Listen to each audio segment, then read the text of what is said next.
After you're done living off welfare, you poor thing." Those were the last words they said before leaving the house. I felt all the strength leave my body and just slumped down right there. I couldn't help but remember what John had said earlier. Sure, Sally Omar is independent, but I've always felt like my pride as a man was being hurt. From now on, I'm gonna build a family with Natalie. So, please, let's get a divorce. Everything seemed so trivial after that, and I signed the divorce papers to show my intention to divorce. Sometime later, I decided to discuss alimony with them, with a lawyer present. Shamelessly, an unrelated sister demanded a share of the property. However, the lawyer burst out laughing and said, "Isn't the welfare recipient you?" "What?" My sister was taken aback by the sudden turn of events and let out a ridiculously surprised sound. Right after that, seeing the documents the lawyer had placed on the table, my sister's face turned pale.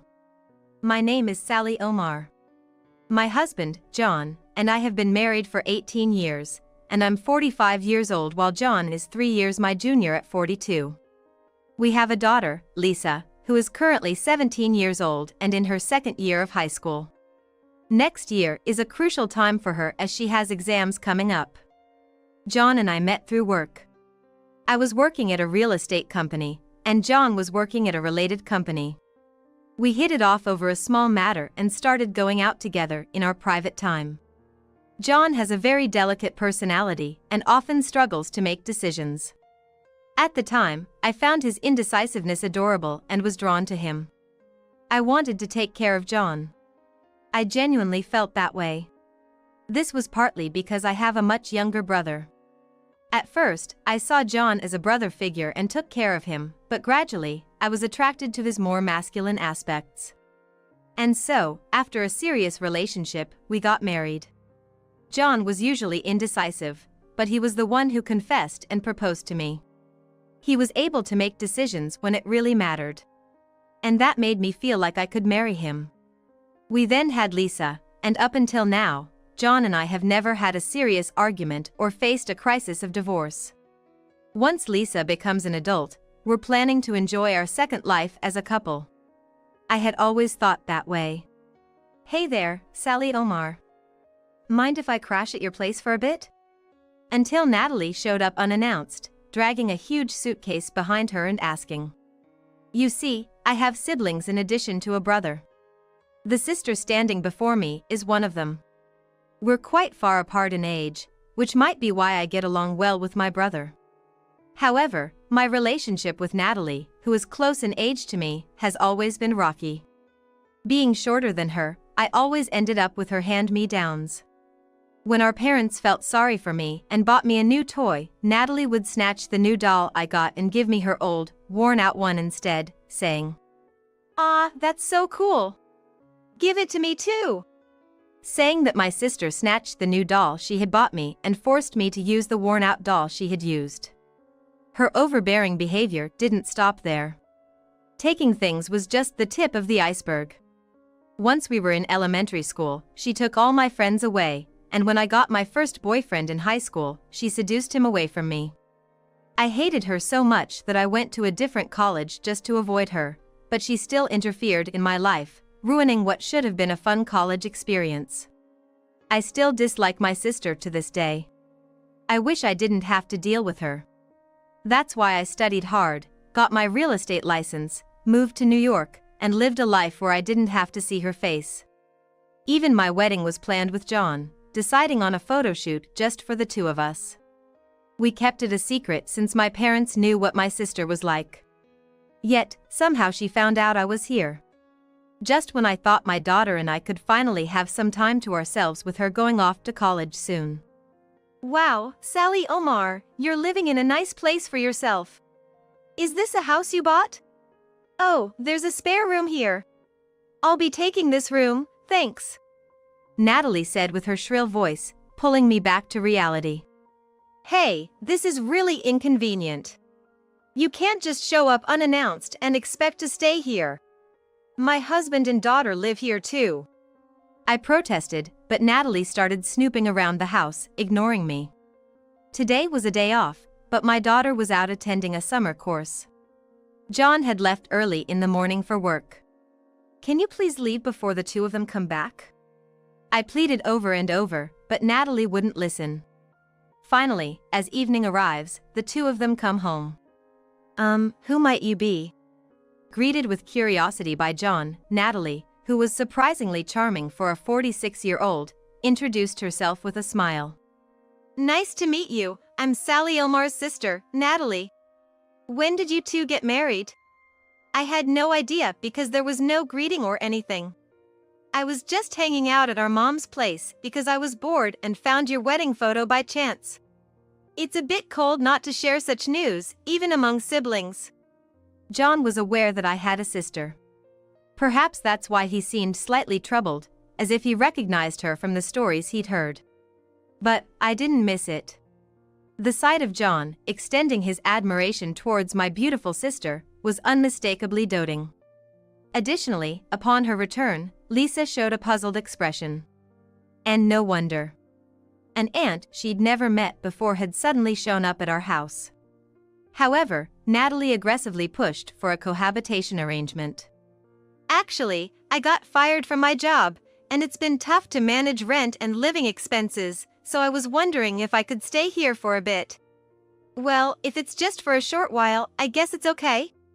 What? Now is not really a good time. Lisa has important exams coming up next year. I tried to bring this up, but the two of them ignored my words and got carried away with their excitement. Actually, I've heard about your sister from Sally. Oh, it's fine, it's fine. I guess Sally was avoiding me, so you were just going along with it, right? Sorry about our sister. This was the beginning of a tumultuous daily life. Natalie demanded money without doing any housework, and even went as far as to take cash from my wallet. This all happened within just 1 week of her moving in to live with us. I've warned Natalie about this behavior several times, but she wouldn't listen. Hey, if you need money, at least tell me what it's for or why you need it. Don't just take it from my wallet without asking. Huh? Why do I have to report to you what I'm buying? Because it's my money. If she's been fired, then she should be job hunting and planning to move out as soon as possible. However, it doesn't seem like she's looking for a job, and recently, it appears that the times when John and Natalie are out have overlapped. John claimed he was working overtime, but his salary never included overtime pay. I complained about this. You're not getting paid for overtime, right? Then, you need to get properly compensated for the overtime you've worked. If you can't say it, shall I say it for you? What? You think I'm lying? I get my overtime pay separately from my salary, so there's no issue at all. John, usually calm and never seen angry before, raised his voice loudly. This was shock enough for me. Because John was not someone who would get emotional or suddenly shout. From this point on, I started to feel a crisis in our current living situation. My sister continued to laze around at home, costing us a lot of money. In fact, I spent more on her than on my daughter, Lisa, which only made me sigh. I discussed this with our parents. They apologized for their lack of oversight, which led to my sister finding out about my marriage and our home. But it wasn't their fault. It was my sister who, despite my efforts to live quietly with my husband and daughter away from our parents, obsessed over me to the point of tracking down our home. She must have been preparing to find out where we lived the moment she found our wedding photos. She's surely plotting to take what's mine and make me miserable again.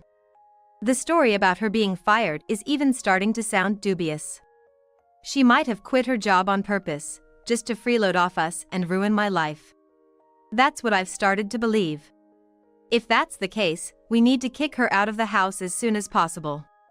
Hey, you said you got fired, but if you were enrolled in unemployment insurance, shouldn't you be able to receive unemployment benefits?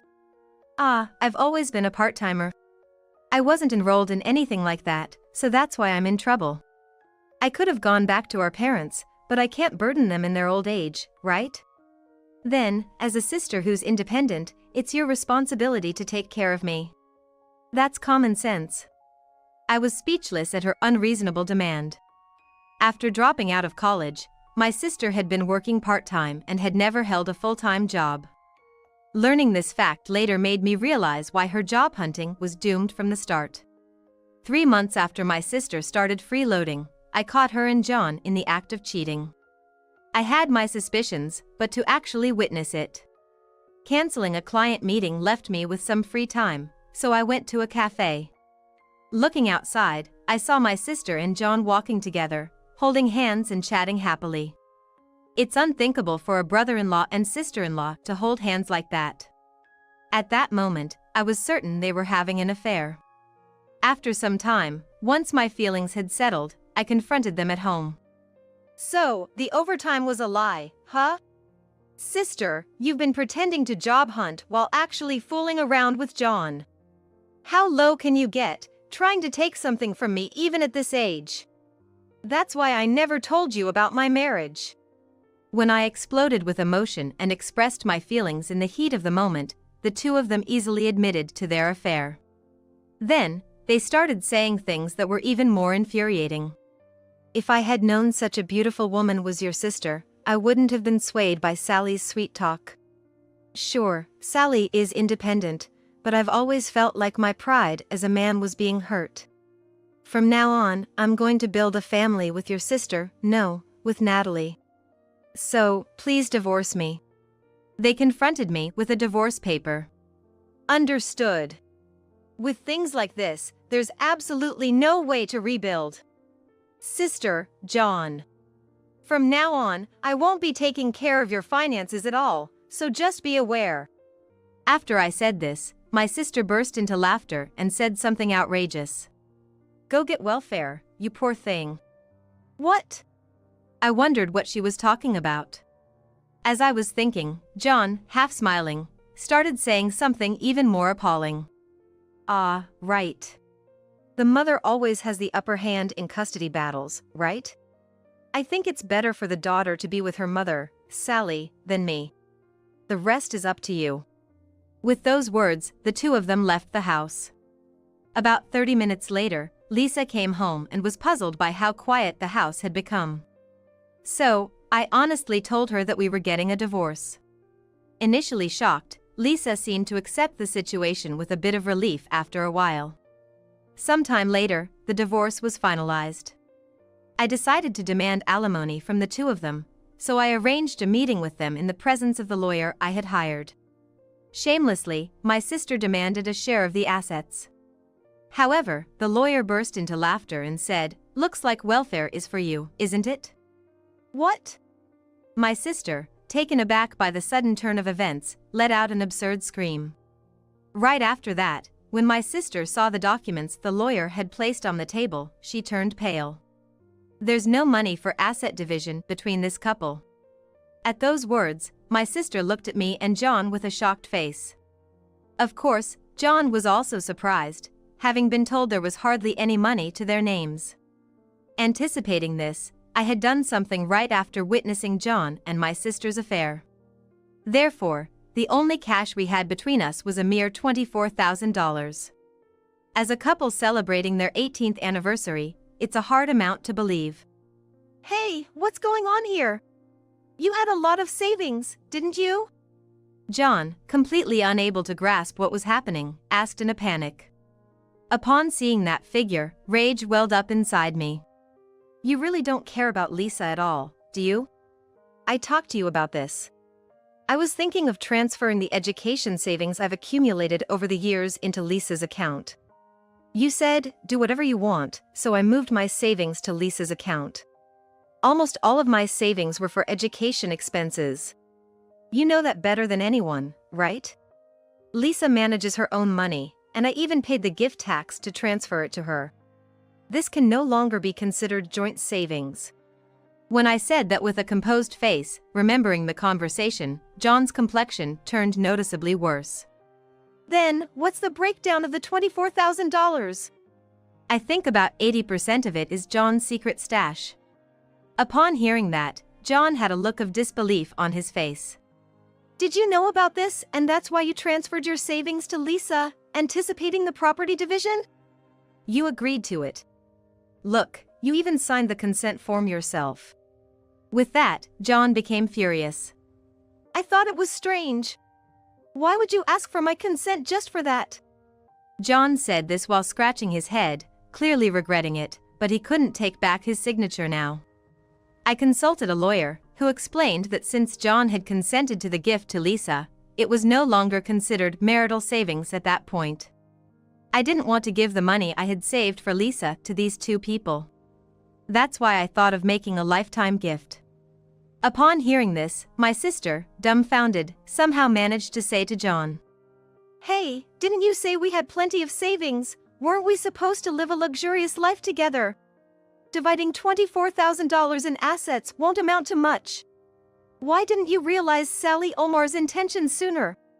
While turning pale and berating John, he just looked away and kept silent. John, having a low salary and burdened with a lot of student loans, had hardly contributed to the living expenses since our marriage. But that was agreed upon. When John said it was difficult to contribute to the living expenses, I said, "All right, I'll take care of all the living expenses. So, could you focus as much as possible on saving money for our retirement?" Thus, for over a decade since I took on all the living expenses. John was supposed to have saved at least $20,000, but when we checked, it was just under $20,000. Since he didn't have to pay for living expenses, I thought saving money would be easy, but John had been wastefully spending behind my back. That must be it. By chance, when I saw the bank account statement John had left on his desk and learned how much he had saved, I felt betrayed. But maybe he's been saving properly in another account. That faint hope was also betrayed, but now that I'm divorced from him, I don't care anymore. My sister is finally understanding the seriousness of the situation and is in despair. Her body is shaking slightly, and she seems to be trying hard to think about what to do next, but it seems like she couldn't come up with anything. I decided to tell my sister, who is confused to learn that the only cash available for division is just $24,000, another truth. I looked towards John and said, "I was debating whether to say this, but John, aren't you planning to quit your job?" Then, our eyes met sharply, after he had been silent and avoiding my gaze until now. John, visibly shaken, darted his eyes left and right and exclaimed, How do you know I'm gonna quit my job? I haven't told anyone but the boss yet." I thought so after seeing the statement. What I pointed out was the fact that no overtime pay was being made, but actually, I was wondering about something else. That was about the use of paid time off. John used to work for a real estate company and now works for a construction company, but I've never seen him take more than the minimum 5 days of paid leave. Yet, on the recent statements John brought home, there was a notation that paid leave was being used up all at once. Using up paid leave all at once brings to mind resignation. Since then, I suspected their affair and thought maybe, thinking he would get a large sum of money by divorcing me, he decided to quit his job. I couldn't believe it turned out to be true. I sighed at John's overly optimistic thinking. "Well, you are my husband after all, so you know what kind of job I've done and how much wealth I've built. To rely on that, cheat, and even choose to resign, you really haven't thought this through." At that, John's face turned red. The lawyer told my sister about welfare because, essentially, if both of them were unemployed, that's what it would come down to without work. But my sister panicked at this further truth, then seemed to realize something and exclaimed, "Wait! If you alone can prepare for Lisa's college tuition and cover living expenses, there must be something fishy. I got it, you're hiding assets, aren't you? That must be it. Come on, spit it out." Taking my sister's words, John seemed to have a realization. "Yeah, that's right. Natalie, actually. Sally owns a lot of real estate, so we have to divide that too. That was close, I almost got tricked. Real estate is a valuable asset, so we need to split it evenly. You've been acting all high and mighty, but you're using sneaky tactics too." Watching the two of them laughing heartily, I was dumbfounded. The lawyer couldn't hold back any longer and let out a chuckle. At that moment, the tension in the air thickened.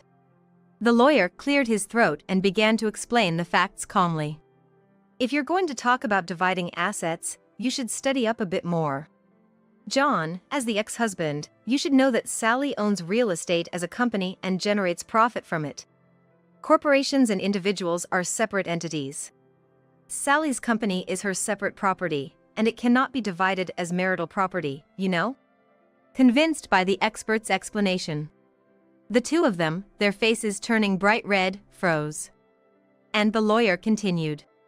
What can be divided are things like cars, houses, and cash savings. Furthermore, Sally can claim damages from you, John for $20,000, and Natalie for $6,000. As soon as this was said, their faces contorted. Isn't that a bit high? Yeah. I mean, normally, you don't hear about $20,000 for something like this, right? They hadn't anticipated this turn of events and started making excuses. However, I immediately countered. Oh, who decided that? The market rate is just a guideline. John took paid leave to secretly date my sister, and my sister, without even trying to find a job properly, was out enjoying herself on my dime. The lawyer objectively reviewed these facts and decided on this amount. What? Would you have preferred a higher amount? Hearing this, they hurriedly shook their heads. The discussion didn't conclude that day and was adjourned. But I felt a definite sense of progress. 2 weeks later, we arranged to meet again for further discussion. Then, surprisingly, my sister took a defiant stance. Give me the house and the car. It's like a compensatory division for damages, right? Then we'll give you the $24,000, and I'll pay the remaining $2,000. That should be fine, right? Her ludicrous suggestion nearly made me shout in anger. But I managed to control myself with reason and calmly assessed the situation. The house still had a mortgage, and I had maintained it at every opportunity. So, it would fetch a reasonable price if sold. The car, too, was bought new and was only 5 years old. Both would still hold value, yet if I agreed to my sister's demand, I would be the only one to lose. That was absolutely unacceptable. Sister, did you even do the math? If you consider the money from selling the house and car, you wouldn't be saying such things. Typically, it's not for the ones who cheated, like you and John, to make such demands. It's for me to say. How audacious can they be? I thought so too, but before I could continue, John, sitting next to my sister, interrupted and started saying this. You're at the company, owning assets worth $240 million, right? I don't care if you're some real estate mogul or what, but being so greedy even with all that wealth is just too much. I was momentarily taken aback, but their behavior was so absurd that I burst into laughter. Given the situation, my sudden laughter made them freeze. After laughing for a good while, I straightened my face and said, So, is that all you wanted to say? And why are you acting like the victims here? Greedy? I'm fine with being greedy. Rather than giving money to a man who cheats and abandons his daughter and a despicable sister who steals her brother-in-law, it's better for me to earn as much as I can for Lisa. They flinched. Just like the lawyer said at the meeting the other day, I wanted to tell them to study more if they want to use legal terms. I wonder what made them think they could say such things in the first place. I thought about slowly shattering their expectations. John, this house is in my name, right? Well, I know that, but we've been living together so far. So what? It's my separate property since I bought it with a loan before we got married, no matter how you look at it. The car was bought new, has had no accidents or violations, and this model sells for a good price. If you want to take it, you'll have to pay me half the appraisal value. That's the rule for property division. I own 2 cars. One is the new car currently being discussed. The other is a used compact car I bought, which probably won't fetch much. But, the lawyer said, the house and car are subject to property division. My sister believed it without thinking. But that's not what it means. Look, the lawyer just mentioned the main items subject to property division, not that they are applicable in our case. The only things we have to divide between us are the $24,000 in savings you've hoarded and my savings, plus the 2 cars, that's all. Of course, my sister knew nothing, and John, not thinking deeply, found themselves in a pinch again. They showed signs of thinking hard, but eventually became lost on what to do. John pleaded with me, lowering his head. Please!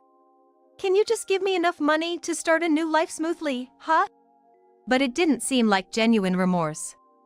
It just looked like he was bowing his head for now to solve the problem at hand. I didn't need such a shallow apology. I hardened my heart and answered. Given the way things are, it doesn't seem like you'd want to pay for Lisa's child support either. There's just no room for compromise. Why should I have to worry about your living expenses? Realizing that further discussion wouldn't change my mind, they reluctantly signed the necessary documents. After the divorce and property settlement were finalized, my sister kept calling me persistently. Hey, why did John have so much debt? You were paying for the living expenses, right? Then, what's the point of having debt? What's going on here? My sister was freaking out on the other end of the phone. Holding back a sigh, I calmly explained the facts. It's pretty obvious when you think about it. Despite having years to save, he only had less than $20,000 saved up. Does having debt while saving suggest he made some big purchases or took out loans for them? I asked, dumbfounded. My sister, trying her best to make sense of the situation, shared more details. Yes. He took out loans for tens of thousands just to buy nonsensical luxury items. And the credit card payments were set to revolve automatically. It turned into a huge mess. Turned out, this guy was just a disaster with debt. How could you saddle me with such a person? More like you took him from me. I retorted with a half smile, leaving her speechless. It seems John had been racking up debt without even me knowing. Now, I'm receiving multiple collection notices related to his debts. While with me, he must have hidden it carefully, but probably let his guard down after changing his address. Or maybe, being overwhelmed with his new life, he forgot to hide them. Oh, there's one more thing I didn't tell you. What now? My sister was clearly frightened, but recalling the debt conversation reminded me of something. John claimed he switched careers to work in construction, but he was actually a sole proprietor. While income and residence taxes were deducted, he had to manage other payments himself. Being self-employed, I took care of my own Social Security and health insurance, and when John left his real estate job, I made sure Lisa was covered by health insurance too. I took care of my taxes, but it turns out John hadn't been paying his Social Security since he changed jobs a year ago. I was handling the health insurance payments, so that wasn't an issue. Due to some mistake, a Social Security demand notice was sent to our house. I contacted John for permission and opened it to find it was a demand notice. He had been hiding it all along, and I had no clue. I've been paying my own Social Security, and I just assumed John was doing the same. When I called John to ask if I could open the notice, he nearly cried, begging for help. Social Security costs this much. No way, I can't pay this. We were a family, weren't we? Can't you do something, huh? What? What are you talking about? The very person who abandoned his family, his wife and child, has the nerve to say that? My logic hit John hard, rendering him speechless once more. It seemed that, understanding there was no hope left in this conversation, my sister on the other end of the phone also fell silent in despair. So, you'll just have to figure it out yourselves, I said, and hung up the phone. Eventually, John also called, complaining about the high taxes on the car he took and how he hadn't anticipated the cost of the vehicle inspection.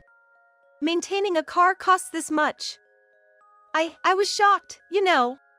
I thought taxes would be just tens of bucks, but they're in the hundreds. And the inspection costs so much too. Ha, it's tough, huh? Can't you take it back? No, I said shortly, and John hung up, disappointed. Following that, I received emails begging for help, but after I warned. If you keep this up, I'll consult the police about stalking. The messages stopped completely. A hellish future awaited the two of them, worse than any hell. Later, I heard that John and Natalie got divorced. Their marriage lasted only 3 months after divorcing me. Maybe their plan was doomed from the start when they realized the house was in my name and not subject to property division. Marrying with tens of thousands in debt and compensation to pay was never going to work. Moreover, their divorce seemed to be even more contentious than mine had been. Natalie was obsessed with money. Sell the new car. It's a waste to have it. Better to cash it in, right? What? I don't care about such petty cash. Besides, I paid Natalie's entire compensation, so if we're splitting, give me that money back. Such petty squabbles kept them from divorcing smoothly. In the end, John apparently chose to declare bankruptcy. Since I had already collected the compensation in full, it didn't affect me. However, John ended up jobless and penniless, eventually becoming homeless. Of course, given his prior statement about quitting his job, he couldn't retract it and left the company. His useless pride prevented him from applying for social welfare. Now, he's probably living a miserable life, begging on the streets. Natalie faced divine retribution. Despite stealing her sister's husband and cheating, she was divorced in just 3 months, and word got out, ruining her social relationships. Of course, she was disowned by my family and relatives. Besides, no company would want to hire someone like my sister, so her job hunting is still struggling. Even if she manages to get hired for a part-time job, her attitude of being strong-willed and always blaming others while claiming she's not at fault gets her fired instantly. The reality has become what the lawyer said: welfare is your only option, and now my sister is at the government office, desperately trying to get welfare assistance. However, because she continues to hold on to items that could be sold for money, she's been unable to receive welfare, got evicted from her apartment, and ended up homeless, just like John. Since her selfish actions trampled not only on me but also on Lisa's feelings, this kind of punishment seems only natural. Now, it's just the two of us living together, but our days haven't changed much. Lisa feels refreshed without John around, who did nothing for her yet always complained, telling her to study and to get into a good university. And she did it. She got accepted into a national university. Seeing my daughter becoming a college student this fall fills me with emotion all over again. My job is busier in a good way, and though I'm almost 46, I'm still in good health.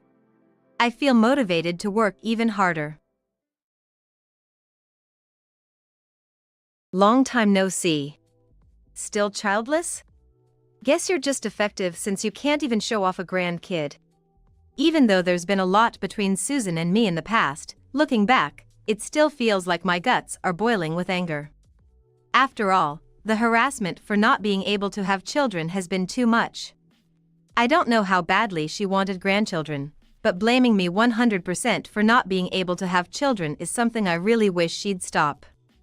To think there are people who would say something as awful as calling someone defective, in a way, it's almost impressive. I'm at the park right now. And I'm not alone. They're right over there. The look on Susan's face when I said that. The grandchild she must have been so desperately wanting to see was right there. But reality is cruel.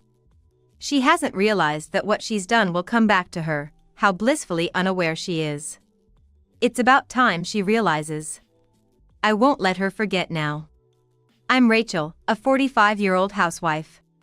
I love children, which led me to earn a teaching license at university, and I worked as a teacher at a public elementary school.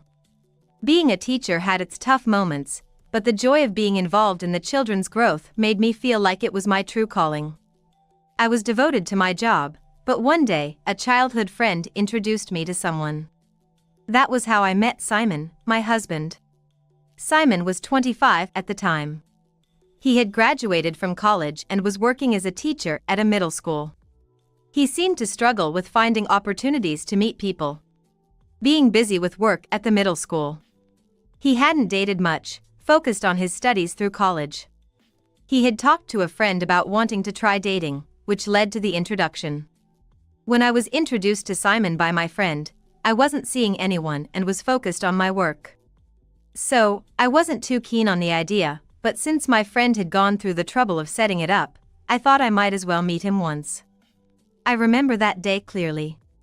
We had arranged to meet at a cafe, but he was quite late. I thought to myself, if he doesn't show up in the next 30 minutes, I'll leave. Just then, I saw someone running into the cafe. "I'm so sorry for making you wait." Simon arrived, out of breath, looking like he could barely stand. "No, it's okay. I was just starting to worry, that's all. Actually, one of my students asked me for book recommendations. We got so caught up talking about it that I lost track of time." Hearing his response, I couldn't help but burst into laughter. At the same time, it was clear to me that he wasn't a bad person. Someone who could get that excited about books with a student must be well loved. And imagining Simon getting so involved in recommending books to a student that he forgot our meeting made him seem all the more endearing. "I'm sorry for laughing so much when we've just met. I want to know more about you." "Do you?" Seeing your smile made me feel like my nerves just disappeared. "You were nervous?" "Yes. Well, I didn't expect to meet such a wonderful woman," Simon said, somewhat shyly. "Come on. I'm almost 35, you know? I'm probably quite a bit older than you." "I'm 25 now, but age doesn't matter to me." From there, Simon and I got to know each other better. His passion for work, his kindness towards others, and most importantly, the respect he had from his students became very clear. It seemed Simon thought highly of me too. It hasn't been long since we met, but I'd regret it if I didn't say this now. Would you consider dating me with marriage in mind? Simon looked at me, his face turning red. I had already made up my mind. If it's with you, I think we can build a good relationship. Spending time with Simon was always enjoyable. Even outside of our dates, I found myself wanting to be with him more. Then, Simon proposed. "Ever since I met you, Rachel, I've thought how nice it would be to be together forever. Will you marry me?" "Yes. I feel like I can be happy with you, Simon." I didn't hesitate with my answer. We met each other's parents and decided to get married, Simon and I. The idea of marrying the person I love and living together was something I couldn't have imagined a while ago. When getting married, we discussed our future work and the possibility of having children. One of the reasons I fell for Simon was because he genuinely respected my thoughts and life choices. "I want to continue working even after we get married. Above all, I love my current job as a teacher." "I've always felt that about you, Rachel. But what about kids?" "I'd like to have them if possible, but I want to respect your decision when it comes to actually having them." "Of course, I want children too. It might be hard balancing work and family, but I hope we can start trying for a baby soon." Simon and I agreed to try for a baby within our capabilities while continuing our jobs. Such things are blessings, after all, and not entirely within our control. However, we were oblivious to the brewing storm in our peaceful life. "I'm heading out for work." "Got it. You'll be back by dinner, right? Take care." After seeing Simon off, I was having coffee alone in the living room when the doorbell rang. "Hello, Rachel." "Hello, Susan." "Simon's at school for sport practice." "What's up?" Then, Susan, Simon's mother and thus my mother-in-law, seemed disappointed for a moment but quickly turned to face me and blurted out. "It's almost a year since you got married, isn't it?" "Yes, thanks to you." "That's not what I mean. Before taking care of other people's children, you should have your own. If you can't even manage that, you might as well quit your job." Susan looked at me with frustration, as if her message wasn't getting across. "That's quite sudden to say. Isn't it about time? Or were you planning to wait until you're in a stable condition?" "Are you talking about having a baby?" "You are 35, right? It's normal to have 2 or 3 kids by now." The sudden inquiry about children took me aback. But this isn't something I can control at will, so I decided to be honest. "Simon and I have talked about it, and we'll let you know as soon as there's good news. What are you talking about so carelessly? I can't understand how you can be so laid back about this. I was puzzled by her increasingly anxious demeanor, considering she seemed calm when we met before our marriage. I'm sorry if I make you feel something, but this isn't something I can manage on my own. So, what? Are you saying it's Simon's fault? As she said that, Susan stormed into the room. Then, from inside, I heard Susan's voice. What's this machine? I bumped my foot against it. I'm sorry. That's an air purifier. An air purifier? This big? I have a dust allergy, so I'm extra careful about air quality. I'm sensitive to house dust, and it can make me sneeze uncontrollably. It's also for keeping the air clean. Sorry if it's in the way. Susan let out a huge sigh. Huh? Are you saying you're coddling yourself? Coddling, you say? That's right. You're making your body weaker by fussing over dust and garbage. If you need fresh air, just open a window. Unfortunately, we live on the second floor of an apartment in a busy area, where exhaust fumes are a concern. Well, but with the exhaust gas, we can't really open the windows much. Relying on such a nonsensical machine. That's why you can't have kids. Susan looked at me as if she was absolutely certain she was right. If you really want children, come to my house next week. Yeah, but... It's fine. My husband isn't around, and I'm the only one there, so it won't bother anyone. The thought of going there made me feel gloomy. Next week, I visited Susan's house. Come this way. Susan took my hand and led me into the living room. As soon as I entered, a strange scent hit my nose. Excuse me, but this smell... I was at a loss for words to describe the strange aroma when a cup that seemed to contain tea was presented to me. Here. This tea is supposed to be good for your health and make it easier to get pregnant. Am I supposed to drink this? What about you, Susan? I'm not drinking it. They say good medicine tastes bitter, so I'm being harsh for your own good, Susan declared, pushing a bag resembling paper into my purse as I struggled with the bizarre color and smell of the tea, which seemed undrinkable. What is this? Don't go through someone's bag like that. Don't talk to me like I'm a thief. This tea, if you drink 4 cups a day, it's supposed to be effective. And next, there's this. Susan continued, pulling me towards the yard where I saw a mountain of laundry. What's with all the laundry? I asked, puzzled by the sight of gauze towels, tiny clothes, and bibs that clearly weren't Susan's. A friend gave them to me. Touching and washing children's things supposedly makes pregnancy more likely. It's also good practice for when you have a child. She explained, bringing out a large tub as if it were the most natural thing in the world. Washing with all your heart is said to welcome a child into your womb, she added before leaving me alone with my disbelief. Simon and I indeed wanted children and discussed waiting without stress for the right time. Yet here was Susan, pushing bizarre practices on us. Frustrated but unable to leave without doing anything, I washed and hung the children's clothes as told. Susan, I'm done.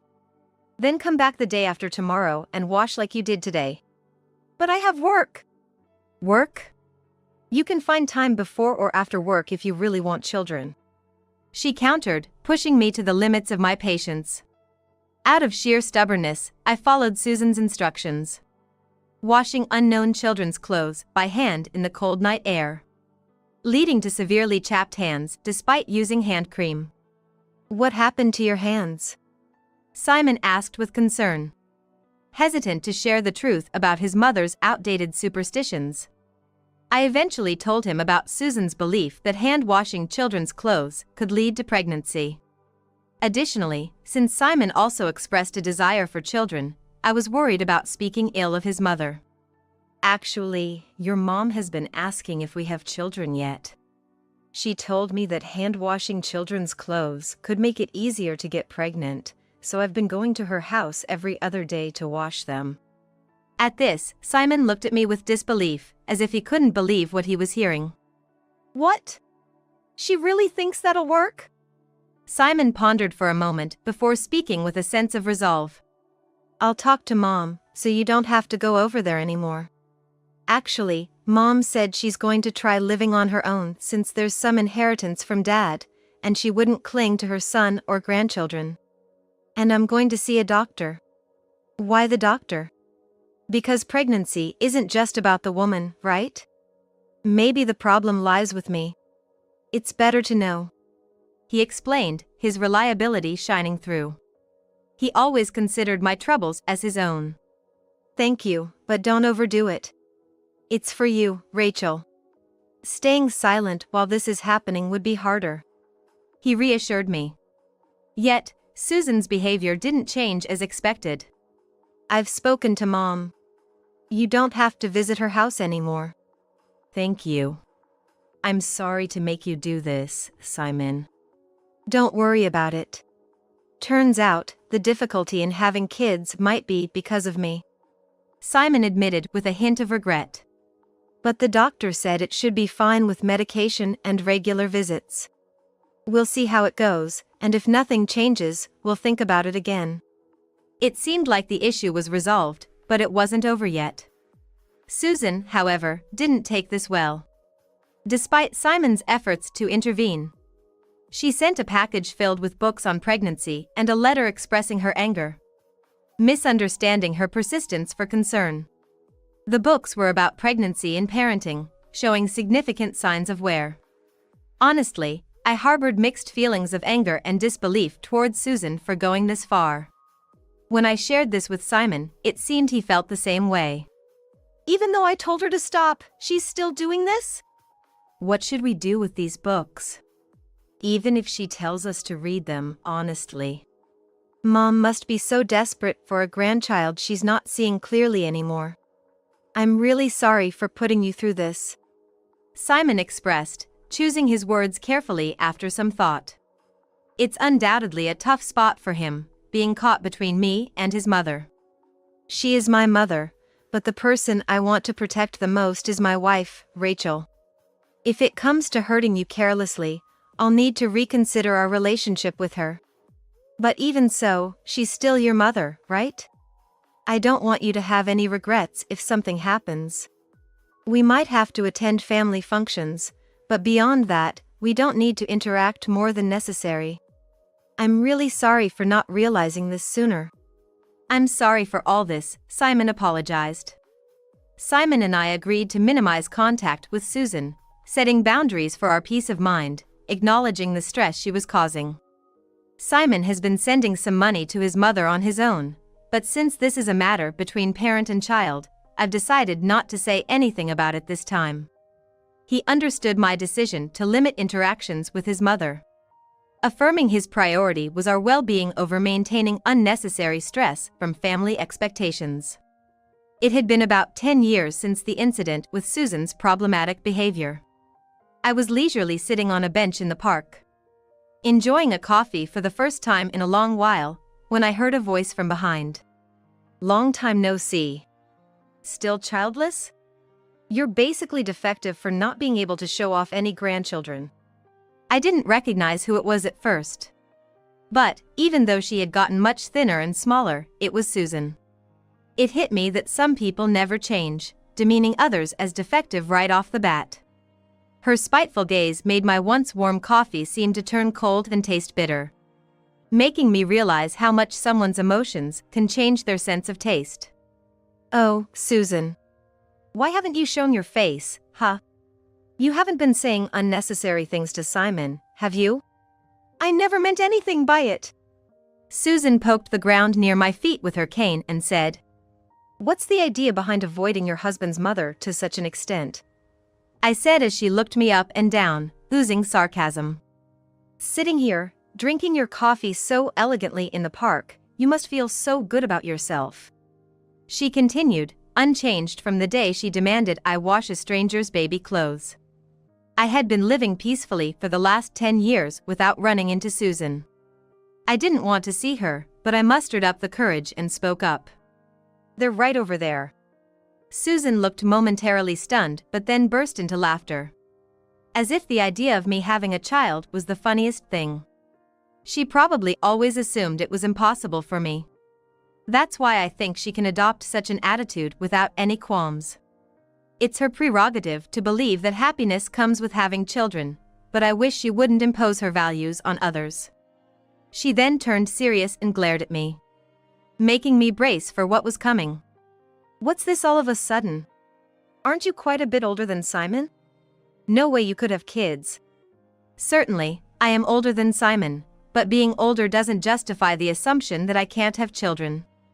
It's an unfair conclusion, she claimed, ignoring the fact that many couples with age gaps have children all the time. I took a deep breath, ready to speak my mind. So, when Susan put her finger to my lips to silence me, as if saying I shouldn't say anything more. You should have just done as I said. Whatever you've told Simon, running away like that. No child would be born to such an accursed person, she declared, her presence imposing. Despite 10 years of estrangement, I felt a genuine threat from her. The thought of being swallowed up by this situation filled me with dread. As I was being lectured by Susan, Anna and Emma came over, looking concerned. Mom? What's happening? Do you know this person? This person is... I hesitated on how to introduce Susan to Anna and Emma. Despite my bitter memories, she was their grandmother. Was it right to separate them based on my feelings? As I was pondering, Anna and Emma have never met Susan, nor have I ever mentioned her, so they would never imagine that she could be their grandmother. Anna and Emma started whispering among themselves, loud enough for me to hear. Anna, do you think this person is? Yeah, Emma, I think so too. She was here the other day as well. They speculated. Susan, pretending not to notice their whispers, moved closer to Anna and Emma, trying to touch them with trembling hands. The girls looked unsure how to react to this stranger extending her hands to them. Could it actually be Simon's children? My grandchildren? Susan moved closer as if it were a touching reunion, despite the girls' clear discomfort at the sudden approach of a stranger they had never met. Then, taking a few steps back, Anna and Emma said to Susan, You're the nagging grandma from the store, right? What do you mean? Do you think so too? I thought the same. Suddenly, they got excited, and I couldn't follow what was happening. She's always at the store near our school. Right. We always see her yelling at the clerks. What do you mean? She's the lady from the store near our school. She's famous for shouting at the clerks, demanding her money back all the time. Exactly. She only yells at the young people, but when the manager with the name tag is there, she doesn't say anything. I had never heard such stories before, but it was clear she was picking her targets. It's just that I'm teaching them that they should listen to their elders. I'm doing the right thing. What? Anna and Emma looked at me, perhaps thinking I was being unfairly accused by the nagging store grandma. Mom hasn't done anything wrong. Please stop. They pleaded as Susan pretended not to hear and moved closer. For Susan, this encounter with Anna and Emma might have seemed like a momentous reunion, tears welling up in her eyes. Are you really my grandchildren? Well, since we've met, let's have a good look at you. Don't come any closer. If anything happens to Mom, we'll hear this. Emma threatened, brandishing a large, brightly colored personal alarm. Susan seemed to shrink back at the sight of the alarm. Anyone would flinch if threatened with a personal alarm being sounded. It's not often that a grandmother is met with her grandchildren brandishing a personal alarm, treating her like a suspicious person. I instinctively moved to ensure their safety, and Susan began to tremble. What? It must be a shock to be treated like a stranger by the grandchildren she had longed to meet, I thought, seeing her shake. Susan looked significantly diminished in her state of trembling. However, I was more concerned about something else and decided to confront her further. According to Anna and Emma, you've been demanding refunds at the store? Why is that? Because they're pushing useless stuff on me, and it's causing me trouble. Susan responded, her tone suddenly firm. insisting she had done nothing wrong. I decided to ask what Susan would least want to hear. Are you having financial difficulties? Is that why you can do such embarrassing things in public? Embarrassing? Don't say such disrespectful things to your elders. She snapped back, clearly disliking that I had hit a nerve, her bravado faltering. But normally, it's embarrassing to act so boldly only towards young clerks. To not feel that embarrassment, well, that's just like you, Susan. Enough! Shut up! Susan bit back in frustration. Then Anna, with a puzzled expression, said, This lady always brings out empty containers after eating and yells for a refund. Indeed. Waving around empty containers and shouting was quite an extreme behavior. What? What do you plan to do with an empty container? I don't really know. But they were saying something about a poor old person doing such things. I realized these were the children's words. Are you perhaps struggling with money? Yes. It's terrible to grow old and be in need of money. As far as I can remember, Susan's house was filled with numerous high-end items. She probably spent all of the money from my father-in-law. Living in hardship due to financial trouble must be tough. If you understand, could you send me a little money? $3,000, no, $2,000 would be enough. I avoided Susan's approaching gaze. I must decline. What? After all that you've done, expecting help when you're in trouble is too much. Then, Susan glared at me in frustration. You really are heartless. To not extend a helping hand to a frail old person like me. She looked at me as if she was entitled to help, as usual. But there's no need for that. It's all self-inflicted. How pitiful for these children to be raised by a parent like you. Then, Anna and Emma stood in front of me and said to Susan, We're not pitiful at all. We love our mom, so stop saying mean things. If you say anything more cruel, we'll really go to the police. Susan was speechless at Anna and Emma's sudden retaliation. It must have been shocking for her to be threatened with police by the grandchildren she longed for. If that's how it is, shall I give you what you currently need? Really? Of course. Just wait a moment. I ran to a nearby store and bought something. What's this? Do you think I'm old enough to use this? I placed adult diapers in front of Susan. The package labeled Comfort Care Diapers was enough to intimidate her. Susan's face turned red with anger. You made me wash children's clothes until my hands cracked, saying it was practice for when you have children. Don't you remember? Susan's face became uneasy. After mumbling for a bit, she whispered, That was for your own good, and I wanted grandchildren quickly. All my friends had them, and I was the only one left out. So, it's the same for me. For Susan's sake.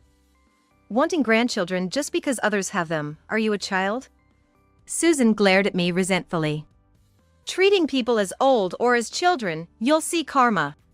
It's convenient for you to do as you please, but not others. Then, Simon's voice came from behind. He happened to see us. You're not still harassing Rachel, are you? Harassment? That sounds so harsh. It was just a little. I explained the recent events to Simon. It seems Susan is out of money. She's been causing trouble at the store. Last time I visited, her house was filled with high-end bags and wallets. Simon's usually calm expression turned stern. Mom! Wasn't it a lie that you'd live off Dad's inheritance without bothering us? And didn't you promise not to approach Rachel anymore? Well, running into Rachel was just a coincidence. A coincidence? In such a big park, especially a children's park, running into Rachel by chance, who would believe that? Susan fell silent, hit by Simon's accurate guess. You've been hoarding high-end items, still doing that? Well, I just bought bags and shoes to match the places, and they piled up. I've been sending a little money from my allowance, and you were buying bags and wallets to the point they were rolling around? I told you before to only buy what you need. I feel betrayed. Then Susan clung to Simon. It's all a mistake. A lie. What's mistake? A lie? It's clear you're lying, Mom. Don't contact us anymore. And of course, I won't send any money. Simon turned and walked away without looking back at Susan. Susan collapsed on the spot. Rejected by her own son and unable to recover. If you had just had children sooner. If you had them while I could still see. It's not like I had children for Susan. With that, I left with Anna and Emma, hoping never to see her again. I warned Anna and Emma to be careful of Susan when going to school, but it seems they never encountered her again. One day, we got a call from the hospital. Apparently, a few days after our meeting, Susan tripped and fell at a supermarket step. When asked to pick up Susan from the hospital, I found her shrunken figure in the bed, along with the supermarket manager and a police officer. Susan had a bad fall, breaking her leg. It turned out she had been secretly taking items, and the store had been keeping an eye on her. Well, I don't want to hear any excuses. It's embarrassing, so please don't contact me again. It can't be helped. Simon used to send them to me, but now they're gone. I was stunned and speechless. Also, no matter who I ask for your contact information, no one will answer, so I was feeling lonely. I guess so. Apparently, she was trying her best to get in touch with me again. I must have been asking around hoping someone would tell us where we were. Susan has always believed that anyone will listen to what she says. But I had taken precautions in advance. I told everyone about her actions and about the unpleasant experiences I had experienced in the past, and at the same time asked them not to give out my contact information. I didn't want to imagine meeting a selfish person like her again. So, no one gave her our contact information. I heard that some of them were refusing her calls, so she must have been quite disliked even among her friends. Anyone would definitely keep their distance from such a person. I wasn't particularly surprised when I heard that her calls were being rejected. Susan ends up spending every day alone and feeling lonely while in the hospital. It seems that due to the stress, she has been hitting people at the hospital and is being given strict warning. That's fine for now, but I wonder what will happen in the future. The way she continues to run wild without realizing how much she is hated may be considered typical of her. I am spending happy days with Anna, Emma, and my husband. I wondered what would happen when I ran into Susan in the park, but I'm glad I took the plunge. I'm glad I consulted my husband about all the problems. We worked together to receive treatment and were able to meet the two daughters. I also realized that if we don't value others, it will come back to us. Mom, come here. Come on, Mom. Anna and Emma are looking at me with big smiles. I ran over to catch up with them and gave them a big hug. I want to live my life savoring the happiness of being able to spend happy days like this with Anna, Emma, and my husband. When I returned from my trip, I found my house had burned down. Though Dan was rescued from the second floor, he suffered severe burns all over his body. At the hospital we rushed to, Dan was wrapped in bandages all over his body, lying in bed. As I shed tears, Rachel lashed out at me with harsh words. You must be secretly thrilled inside, right? You can rebuild the house with insurance, and you're safe and sound. I couldn't believe my ears. Because, compared to everyone else's stylish homes, I thought ours was an embarrassment. See, it's better off burned down. Rachel's laughter echoed through the hospital room, filled with the smell of disinfectant. I glared at Rachel's smug profile with all the anger I could muster. I know you're the one who set the fire. I will never forgive you. Just you wait, I'll make you regret this. I'm Kelly, a 63-year-old housewife. While managing the accounting for the small factory my husband left behind, I lead a busy yet fulfilling life. My son, Dan, lives in the same city with his wife, Rachel, and their daughter, Anna, visiting me during long holidays. Rachel, my daughter-in-law, has been kind to me, especially after losing my husband last year. Dan, who left home after high school in defiance of his father's wishes to take over the factory, seemed to have been job hopping for a while. Rachel, who met Dan at the restaurant where they worked, watched over him warmly. When they decided to get married, I was full of gratitude for her marrying my less-than-perfect eldest son. Anna is a beauty like her mother and mature beyond her 9 years. We have fun baking cookies and chatting whenever she comes to visit on my days off. I intended to keep a good distance with my son's family. That's when Dan, who rarely calls, suggested they move in with me. It must be lonely on your own. Why don't we live together? I appreciate the offer, but I'm not interested in living together. Don't be so stubborn. Having us and Anna around will help you feel less lonely. I'm not lonely at all. So, we're moving in with you next month. I said I'm not interested in living together. Despite my refusal, my son's family moved in the following month. Well, living with my cute granddaughter and kind daughter-in-law isn't too bad. But soon, I was shocked to discover Rachel's true nature. I'm home. As I opened the front door, there stood Rachel, as always, standing imposingly in the entrance. She presented me with a speck of dust she had picked up with her fingertips, accusing me in a shrill voice. There was dust in the corner of the stairs. I rushed to clean before work, so I must have missed some trash. Then you should wake up earlier. I can't invite my mom's friends over to such a shabby and dirty house. I was infuriated. Then she, a full-time homemaker, should do the cleaning herself. Besides, although the exterior is a 30-year-old wooden 2-story building, we renovated the interior 5 years ago, so there's nothing uncomfortable about living here. Rachel, I'm working, and just preparing meals for 4 is tough enough. As we agreed when you moved in, I need help with cleaning and laundry. Rachel's eyes narrowed at my words. Huh? This is your house, so it's only natural that you do everything. Don't blame me just because you can't handle it. I lost the will to argue and fell silent. I thought she was a quiet and lovely lady, but she was completely pretending. The next day, as I was about to open the gate to my home, I felt a strong gaze on my back. Turning around, I saw Camila from the neighborhood, staring at me with an eco bag in hand. After I greeted her, Camila frowned. People aren't always what they seem. I never thought you'd be the type to bully your daughter-in-law. Camila spoke with a tone of sympathy. Rachel has been crying and telling everyone how you don't feed her properly, and how she gets scolded if she doesn't keep the house spotless every day, and how disgraceful it is for a daughter-in-law to work, and that you've even stopped her from working. I haven't said any of those things. Camila looked at my face skeptically. Well, I believe you, Kelly, but squashing rumors is gonna be tough.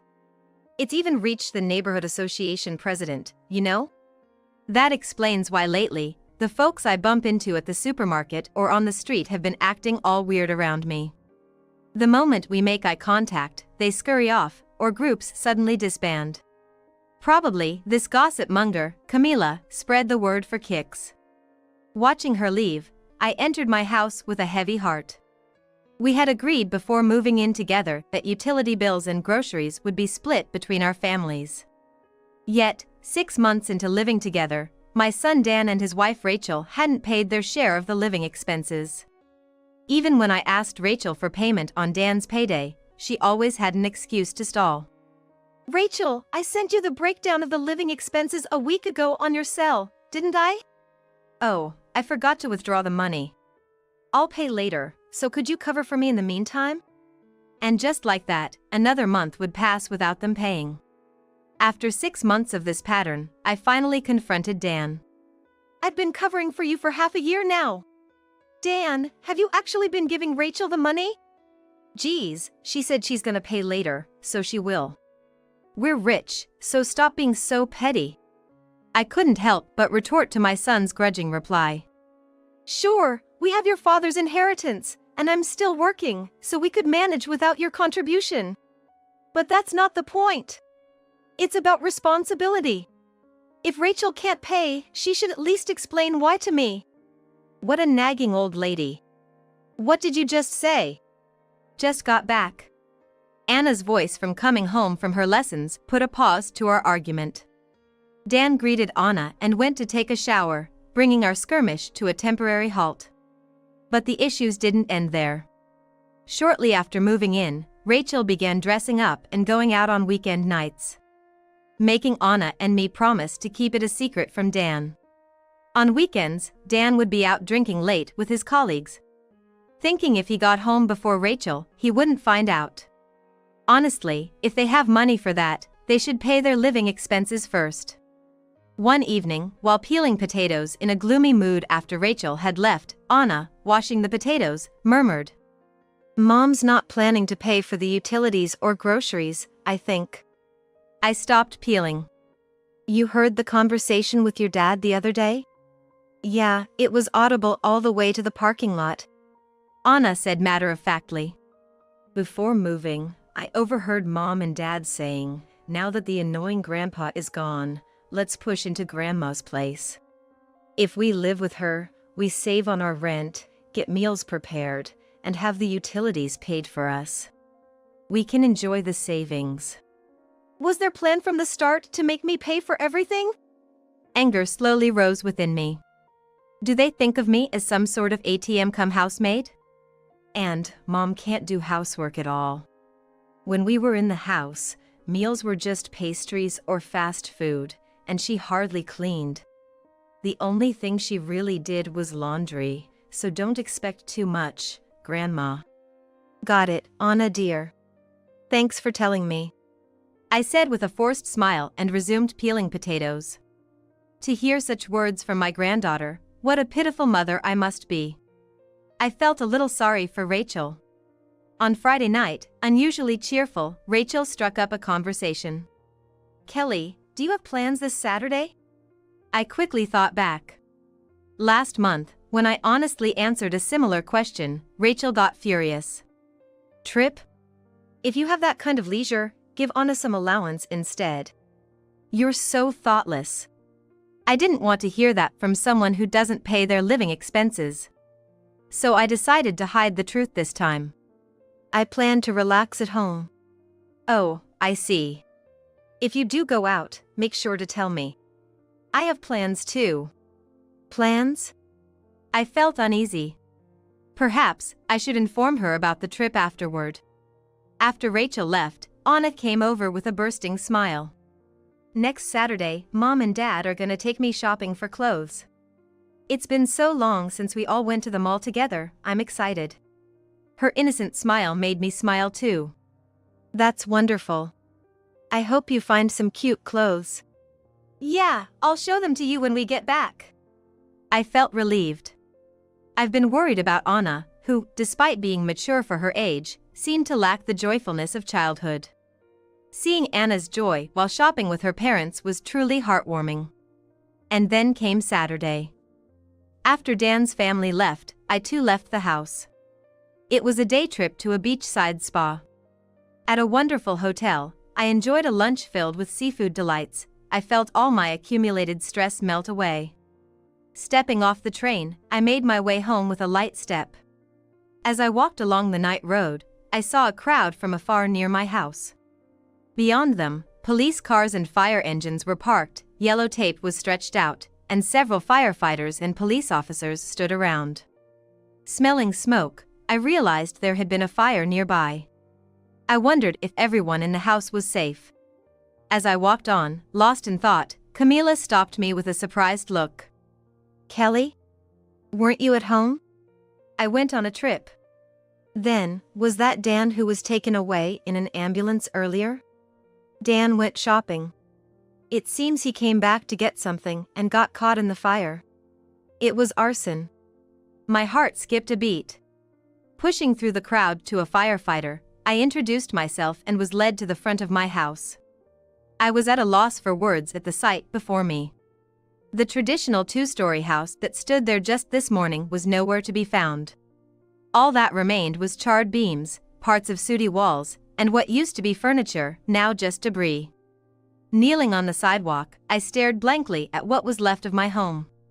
A police officer approached me with hesitation. "You were on a trip, right?" "Yes." "We'd like to talk to you in more detail tomorrow. Can you give us your contact information?" Without thinking, I gave him my cell phone number. "Your son was involved in the fire, but fortunately, he's conscious." "Do you know which hospital?" "No." "Please tell me." The garage was spared from the fire, so my car was safe. As I looked up the hospital's direction on my cell phone, I received a call from Rachel. "I heard you were seriously injured in the fire. Are you okay?" "I was on a trip." There was silence on the other end for a while. "You were home all day today, right?" "I decided to go to the spa on a whim. The one taken away was Dan. Camila must have mistaken us. Dan and I have similar hairstyles and hair colors." "Huh? I thought he didn't come back because we were supposed to meet at the station at 4. He must have gotten the day wrong for the arson." "Huh? Never mind." "Which hospital?" "I'll bring Anna." Rachel's nonchalant tone, as if she wasn't worried about her husband, felt off to me. Even if we didn't get along, he was her significant son. I rushed to the hospital, explained the situation at the reception, and hurried to the room. Seeing Dan lying on the bed, I couldn't help but tear up. It must have been hot and painful to get caught in a fire. Wrapped in bandages all over, he looked like a mummy. A while later, the doctor appeared and explained the treatment and hospitalization plans. Dan was seriously injured with burns all over his body, but his life was not in danger. He would need skin graft surgery using his own skin and treatment for the scars, requiring about 6 months of hospitalization. Soon after, Rachel and Anna arrived. Anna quickly teared up, stuttering Dad and kneeling beside the bed, sobbing. Next to her, Rachel glared at Dan with a terrible look. Then, suddenly turning to me across the bed, she snapped. "I told you to let me know if your plans changed. Why did you just go off? Do I need your approval to go out? Originally, it was supposed to be you lying there with severe burns. Don't you feel bad for Dan?" Blamed as if I were at fault, I couldn't agree. Then Rachel smirked maliciously. "Kelly, didn't you secretly cheer inside? With the insurance money, you can rebuild the house, and you escaped unharmed. Anyway, it's good riddance to that old shack." I couldn't believe my ears. My precious home, filled with memories of my late husband, was reduced to beams and walls by the time I returned. Could she not imagine the shock I experienced? Taken aback, Rachel went on and on. "I mean, everyone else's houses are so stylish, and ours was just an old, shabby house. Embarrassing, right? Well, it's better off burning down." "Mom, why would you say something so horrible?" "Oh, it's the truth, Anna. Moving our stuff to the hotel was the right call. We're just lucky, you know."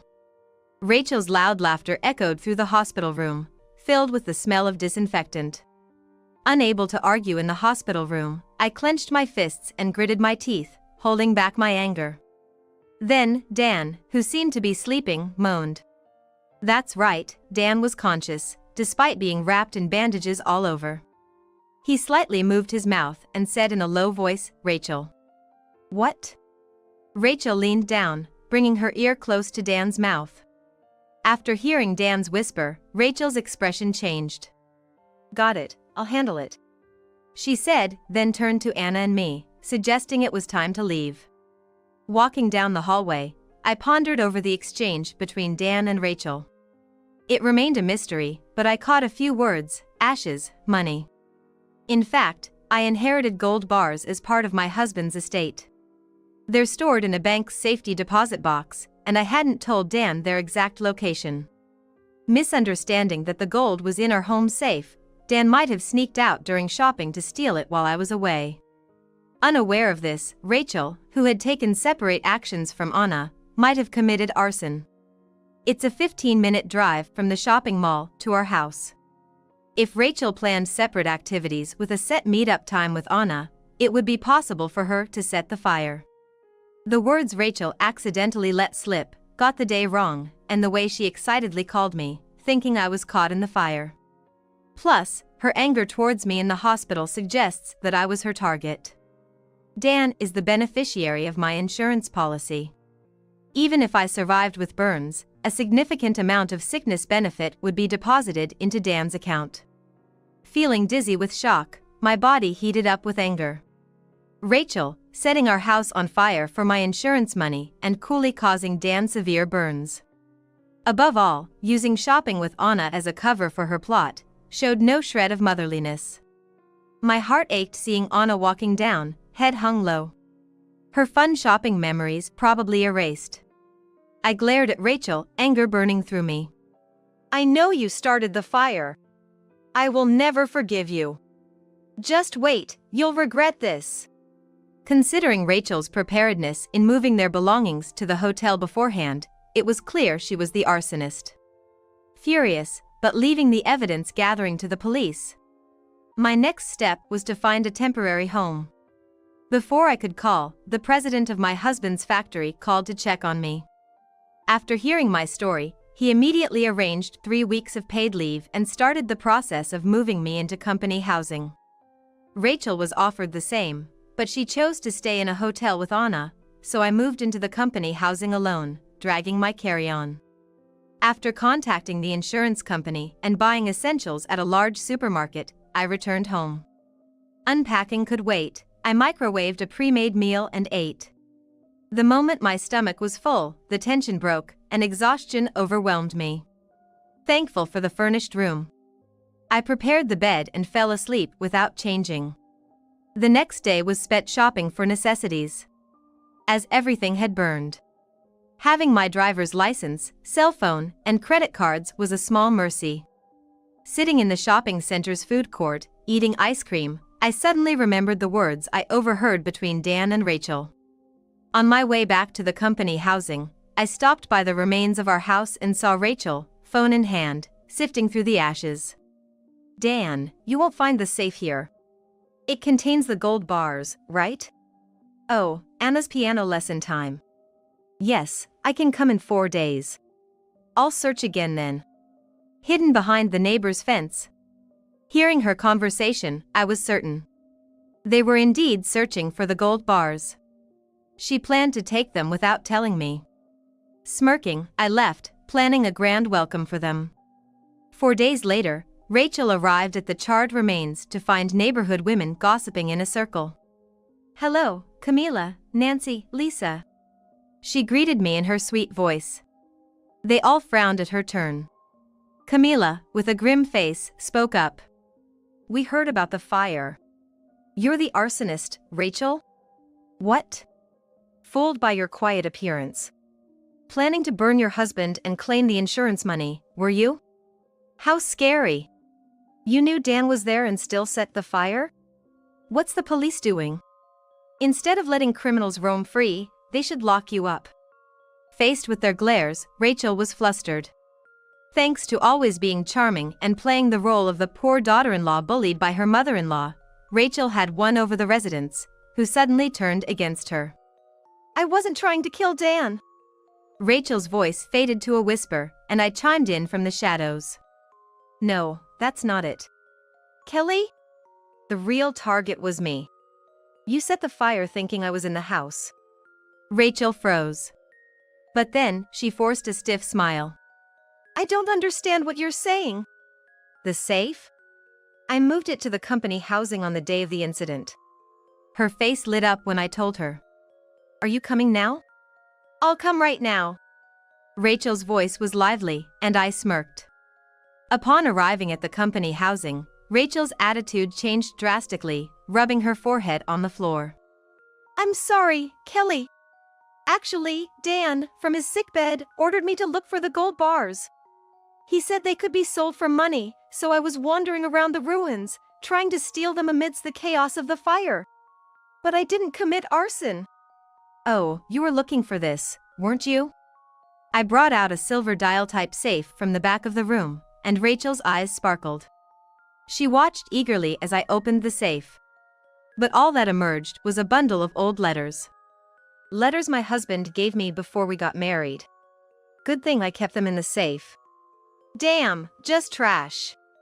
So, where are the gold bars? In a bank safety deposit box. You're going to have to ask a master thief for that. What a waste of time. I'm leaving. As Rachel attempted to stand up, I gently told her. Don't be in such a hurry, the main event is just starting. What main event? Rachel's irritation was apparent as I flipped a large envelope. spilling a vast amount of photos onto the living room table. Rachel gasped and covered her mouth.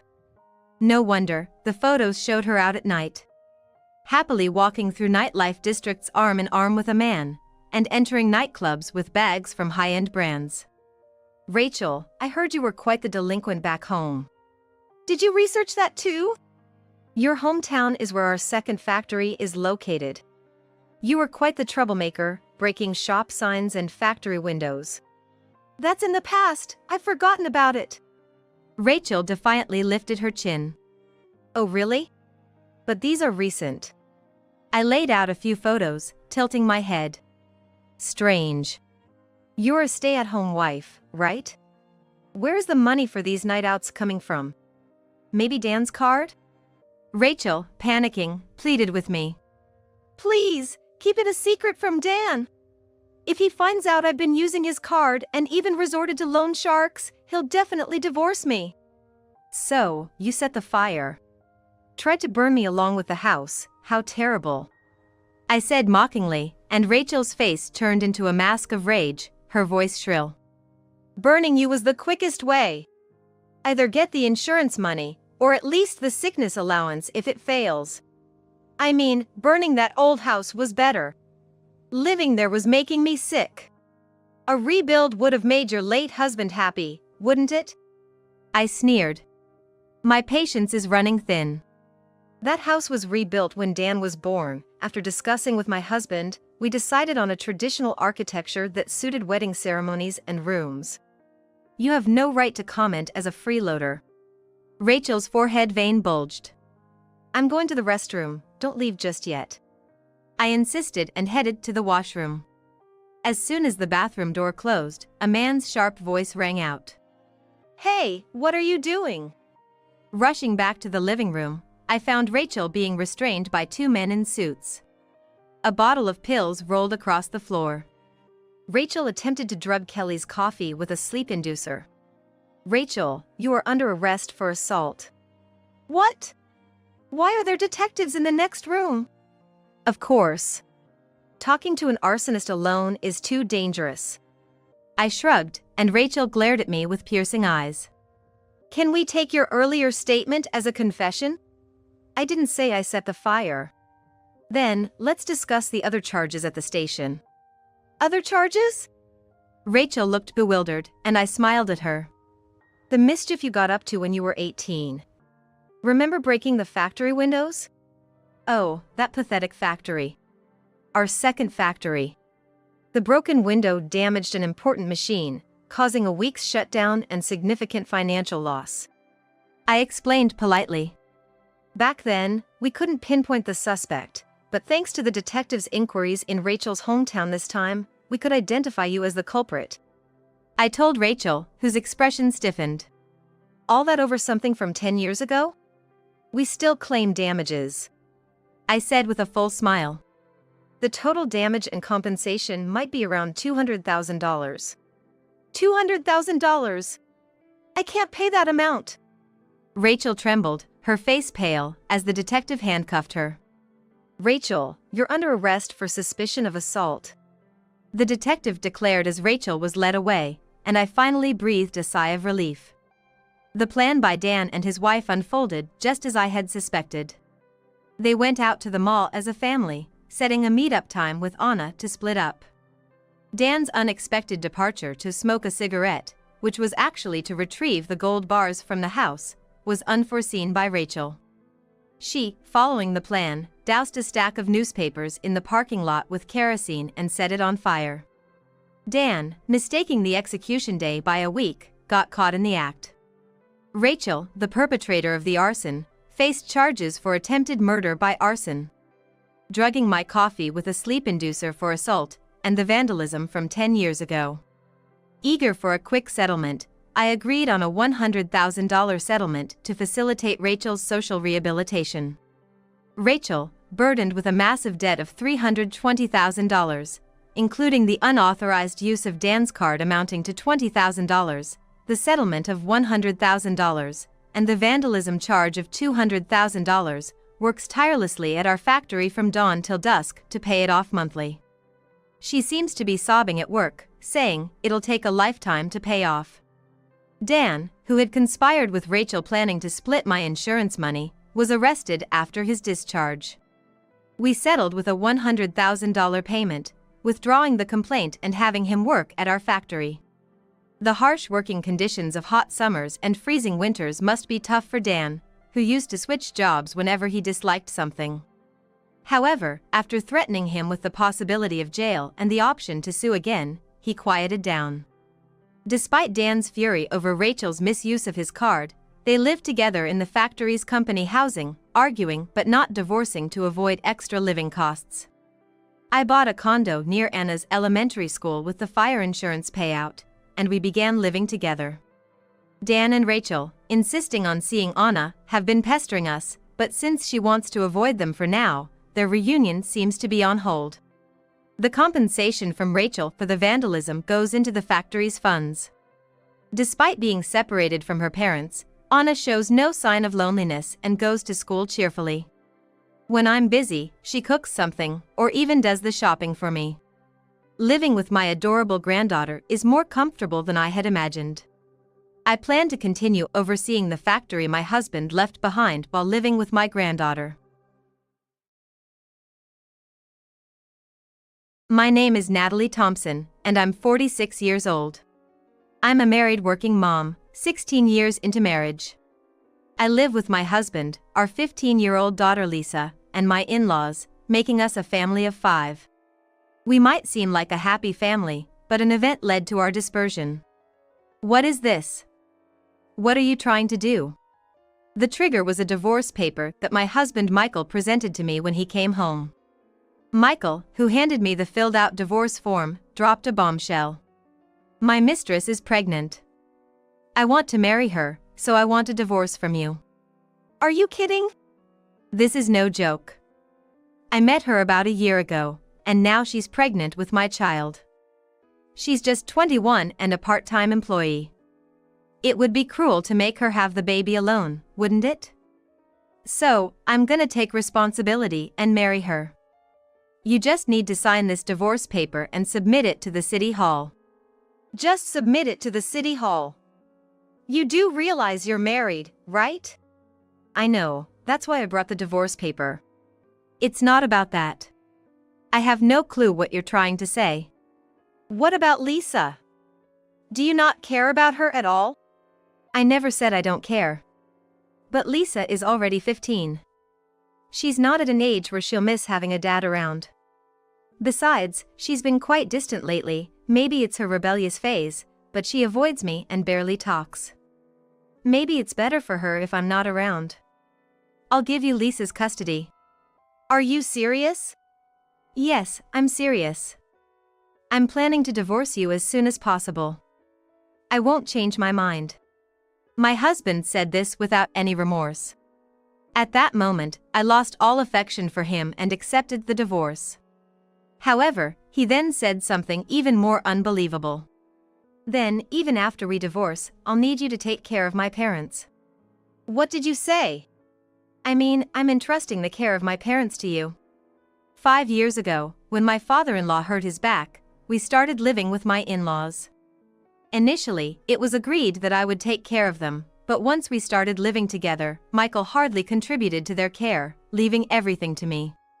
Moreover, my in-laws said, "Our son is busy with work, so you should do it. Even though you work, it's not like a woman's job is that significant." That's what he had the nerve to say. Yet, despite that, my husband Michael says I should take care of them even after we divorce. I naturally opposed this fiercely. No joke. Why should I take care of your parents after we get divorced? Why can you only say such cold things? Family is still family, even after divorce. Haven't you received a lot of help from my parents over the years? Don't you think about repaying that kindness? What are you talking about? It makes no sense.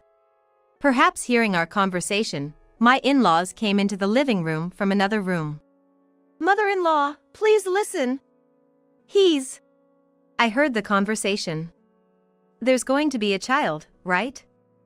Then, it can't be helped. Natalie will take care of us, so Michael, you stay by your new wife and child's side. What? We'll be fine as long as Natalie and Lisa are here to look after us, right? We just need you to show us the child's face from time to time. Wait, are you serious? What's wrong, Natalie? Why are you assuming it's natural for us to take care of you even after the divorce? Well, aren't we family? Helping each other is what families do, right? Family.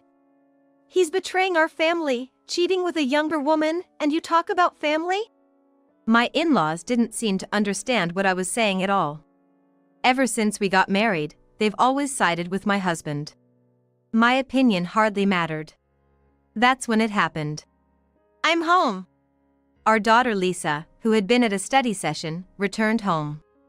Entering the living room, she seemed surprised by the odd atmosphere. What's going on? Did something happen? Well, your dad and I are going to get divorced. What? Your dad is going to marry a new woman. She's pregnant with his child. So he has to take responsibility. Wait, what are you saying? Are you serious? OWEL, like mother, like daughter. You have the exact same reaction as your mom. I'm sorry, but I don't love your mom anymore. It might be hard without me, but I hope you can forgive me. Forgive you? I don't understand. What's going to happen now? It's nothing complicated. You just need to stay here with your mom and take care of grandma and grandpa, just like before. Wait, you're getting a divorce, right? So why should mom and I take care of the two of you? I'm a man, and I have no clue about caregiving. It's better if you and mom handle it. Grandpa and grandma will be happier that way. Is that okay with you, Mom? I am. Thank you so much for helping without expecting anything in return. We're relieved to have you and Lisa around. Michael needs to protect his new wife and child, so don't worry about us and just live happily. In front of our daughter, who was rightfully questioning, they spoke as if it was all settled.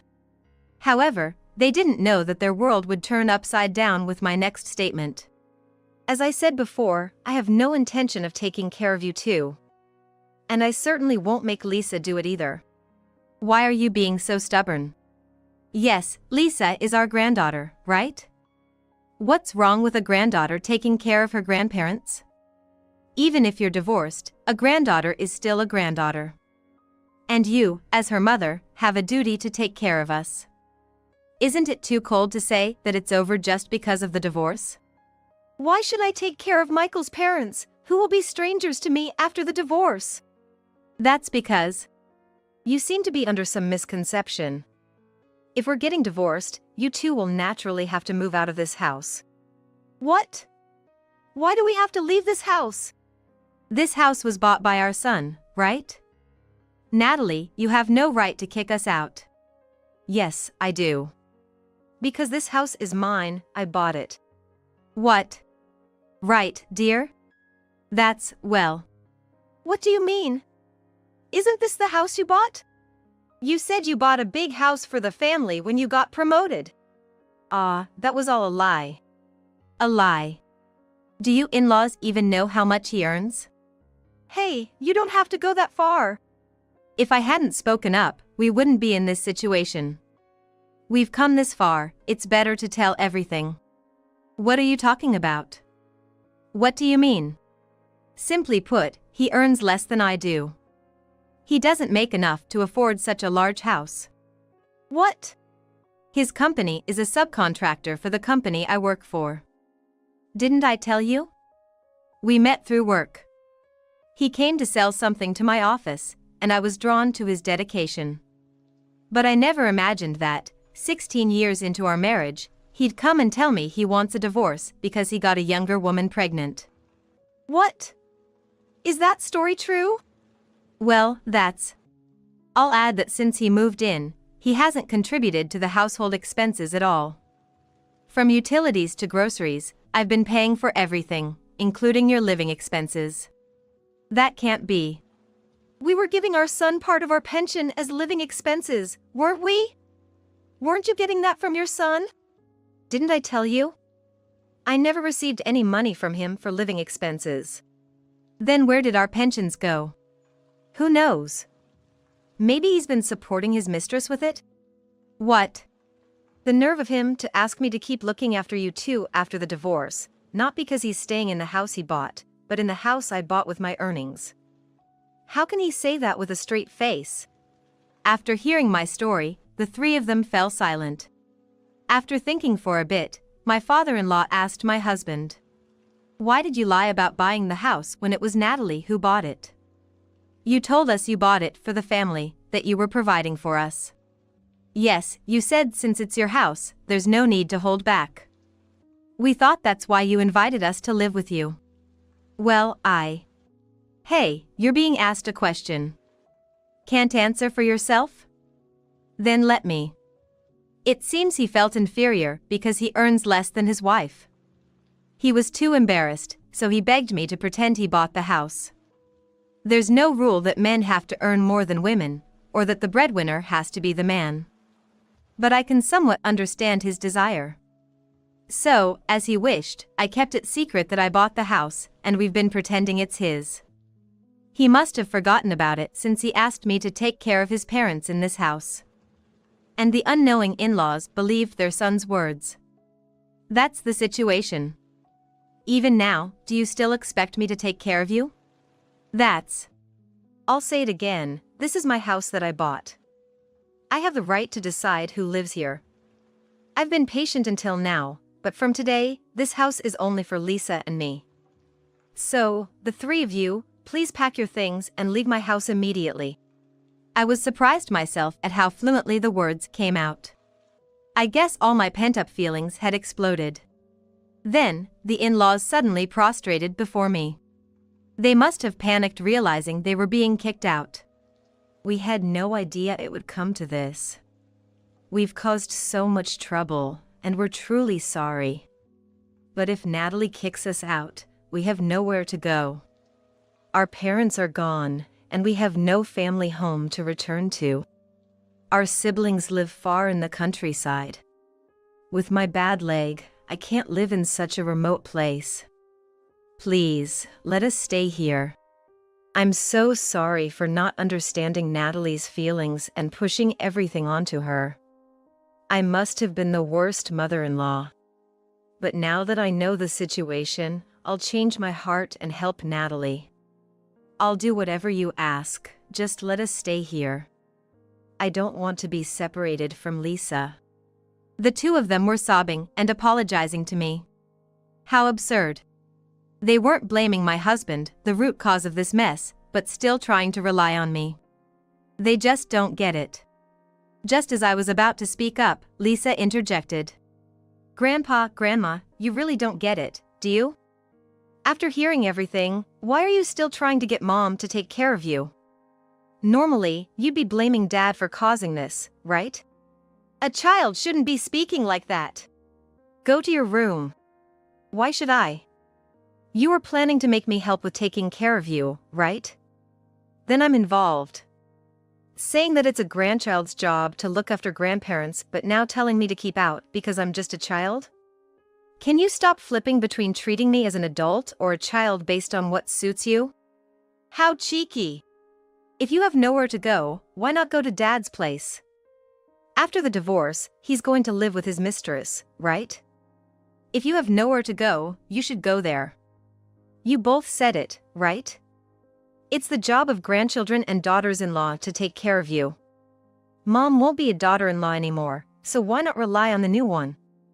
I'm still a grandchild even if my parents are divorced, but there's going to be a new grandchild on that side, so no problem, right?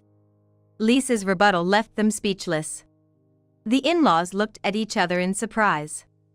However, my husband, thinking he'd have to take in his parents, was furious at Lisa's words. What are you talking about? How did this conversation even get here? I need to protect my new wife and child. I don't have time to care for Mom and Dad too. But you told me not to say cold things. A son connected by blood saying such things? That's not what I mean. It's just impossible right now. If it'll be okay later, then living together now doesn't make a difference. Exactly. Plus, if a baby is coming, it's better to have more people around. It could be a win-win situation. Then, after hearing our conversation, the in-laws seemed to change their minds, suddenly saying, "Actually, that might be a better idea." What? Are you seriously considering coming? It's unrealistic to rely on Natalie forever. If there's a new wife, it would be better to depend on her. And thinking about it, Natalie's right.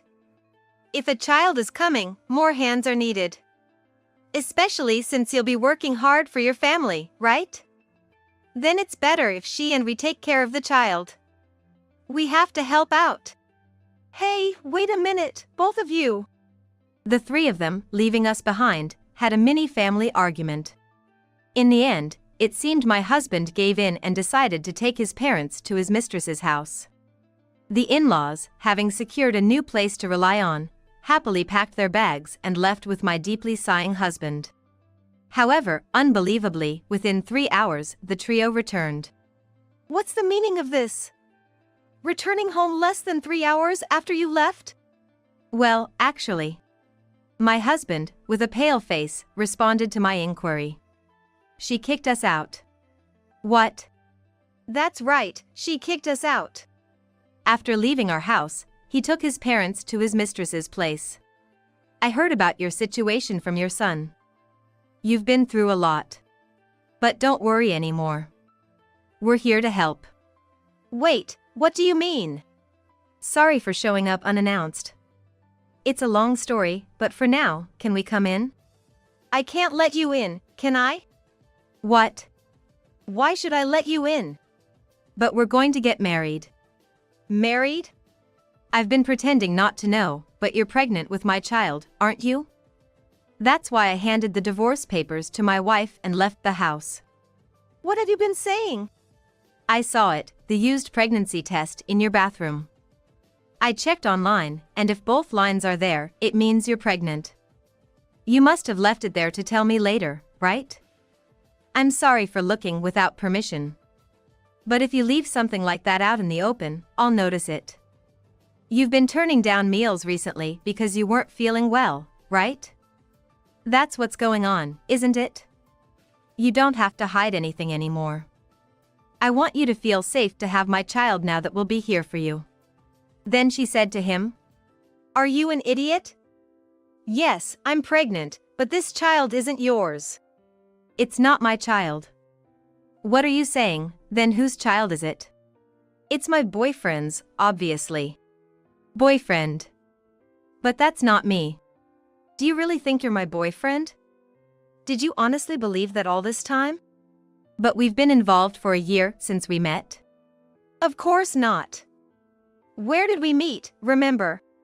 That's right, we met through a sugar daddy app, but that was just at the beginning. You gave me your home address, and we went out together many times. We were in a relationship.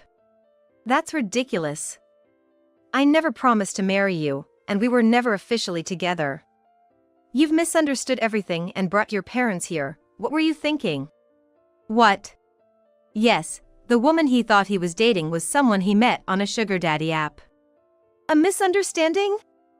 I handed my wife the divorce papers and left my 15-year-old daughter to come here. What am I supposed to do now that you're saying this? That's not my problem, is it? You're the one who misunderstood. What are you talking about? That's creepy. Creepy? Michael, what is going on? Sugar daddy, what's that? Well, that's... Oh, let me explain in a way that even your parents can understand. I was just being paid to hang out with him. We're not lovers or anything, so could you please leave? What? Such a thing. Don't mess with me. I bought you everything you wanted, and I gave you so much money, only for you to repay me like this. Repay you like this? You signed up for the sugar daddy app yourself, right? After all that money you spent, how can you even say such a thing? Isn't that strange? I don't want to be called weird by someone who's doing sugar dating while having a boyfriend. I don't care if you think I'm weird. I was doing sugar dating to save up for my wedding with my boyfriend. I was planning to stop soon anyway. Our relationship was about to end, so this is actually perfect timing. Perfect timing. Did you really think a 50-year-old married man with children could seriously get involved with a 21-year-old woman? I thought you were using a sugar daddy app because you understood your place. I never imagined you would leave your family thinking we were in a relationship. It's just pitiful. My condolences. Make sure not to make such creepy misunderstandings next time. Well, if there is a next time. She seemed to mock him with those words. He got furious at her words. Enough with making a fool out of me. Just as he was about to lash out at her. What? Who are you? A strong-looking young man appeared from the back of the room and grabbed his hand. This man was her real boyfriend. Immediately she exclaimed. This man is my stalker. He's mistaken that I'm pregnant with his child and even brought his parents here. When I denied it, he suddenly tried to hit me. Please help me. Old man, don't you dare mess with my wife. You've got some nerve trying to hit her. It's not like that. Listen, don't you ever show your face around us again.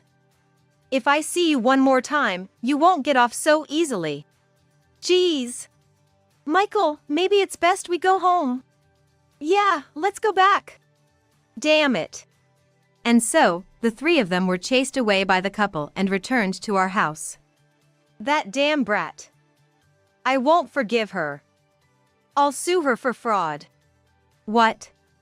Let's discuss what's going to happen next. Right. Even if we need to hire a lawyer, we first have to talk. Saying that, they tried to enter the house as if it were a given. Wait a minute, why are you trying to come into the house? Why? Because we need to have a discussion, don't we? I don't have anything to discuss with you. We were deceived by that woman. If it weren't for her, we wouldn't be in this mess. You're involved in this too. The divorce paper is void. First, we need to talk about suing her. What are you talking about? I've already submitted the divorce papers to the office. What? Why would you? You told me to. You said to sign the divorce papers quickly and take them to the office. You wanted a divorce as soon as possible, so as you wished, I submitted them right after you all left. We're now complete strangers. If you enter my house without my permission, that's breaking and entering. I'll have to call the police. You.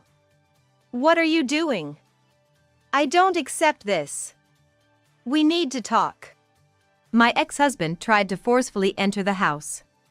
The in-laws, tired of being dragged around, said, "Just let us in, we're too tired to walk any further. Let's talk inside. We can think about what to do next after that." As they were trying to come in. Then, hello? Police? There are people trying to force their way into my house.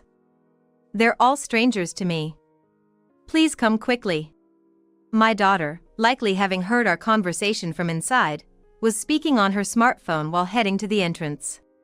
What? The police? You heard it, right? We're strangers now.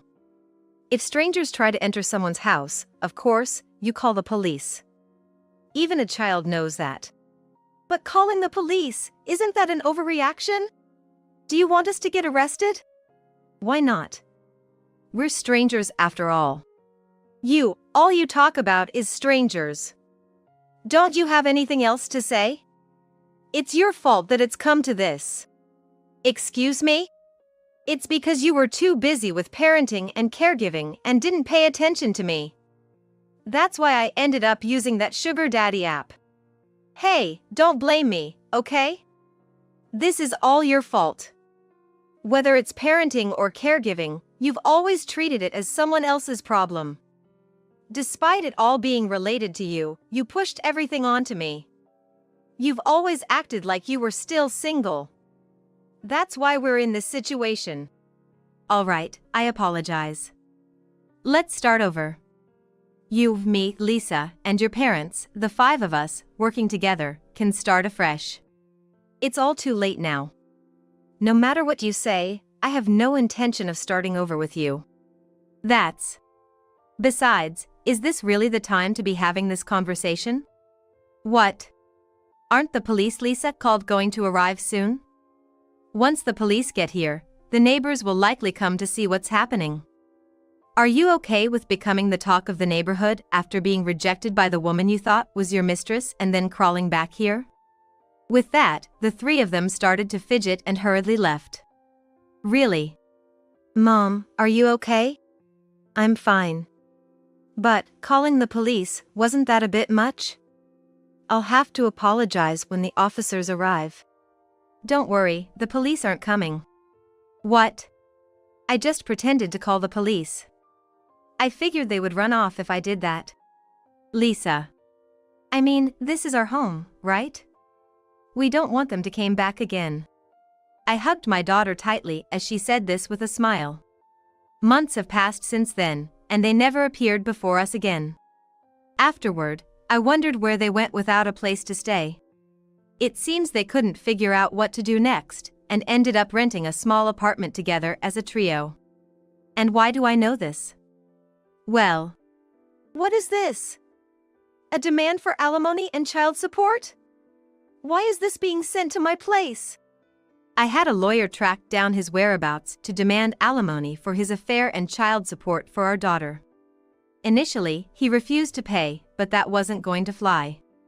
He would have to take responsibility for his actions and pay up.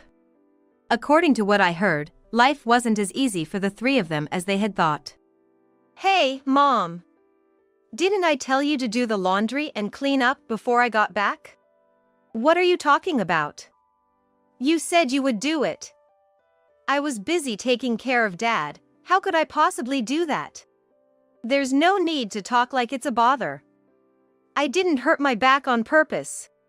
I heard rumors that they were struggling with all the responsibilities I had been handling falling on them at once. They must be realizing now how much they took me for granted. Meanwhile, my daughter and I continue to live in that house, just the two of us. She successfully got into the high school she wanted. Even without them, we're managing just fine.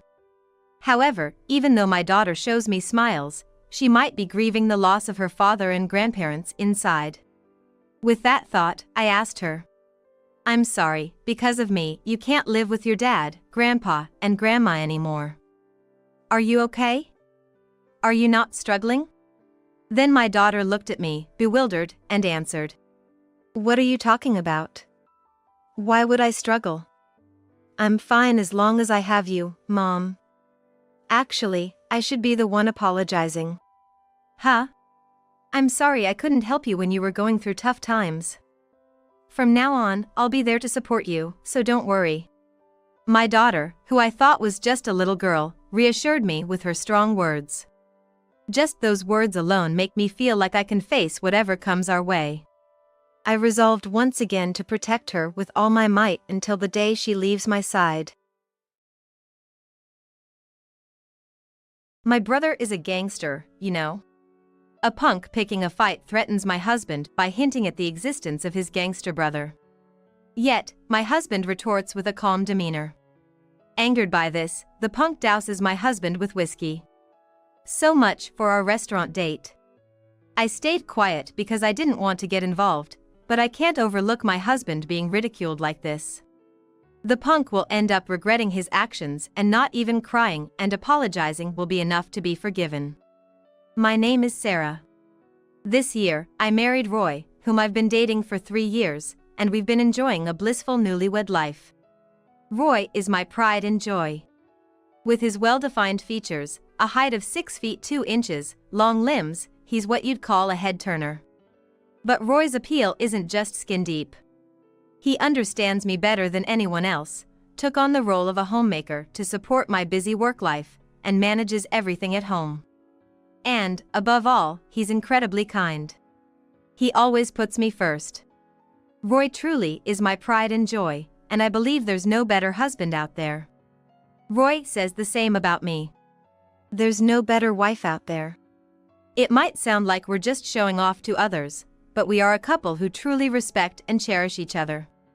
I was happy to share meals every day with my kind-hearted husband. I thought I might cause him trouble by marrying him, but I've decided to walk through life together with him. To support me, Roy quit his job and dedicated himself to being a homemaker. He never complains and always supports my career. And when I come home, he greets me with a warm smile. Roy is my rock. And I always want to be there for him, too.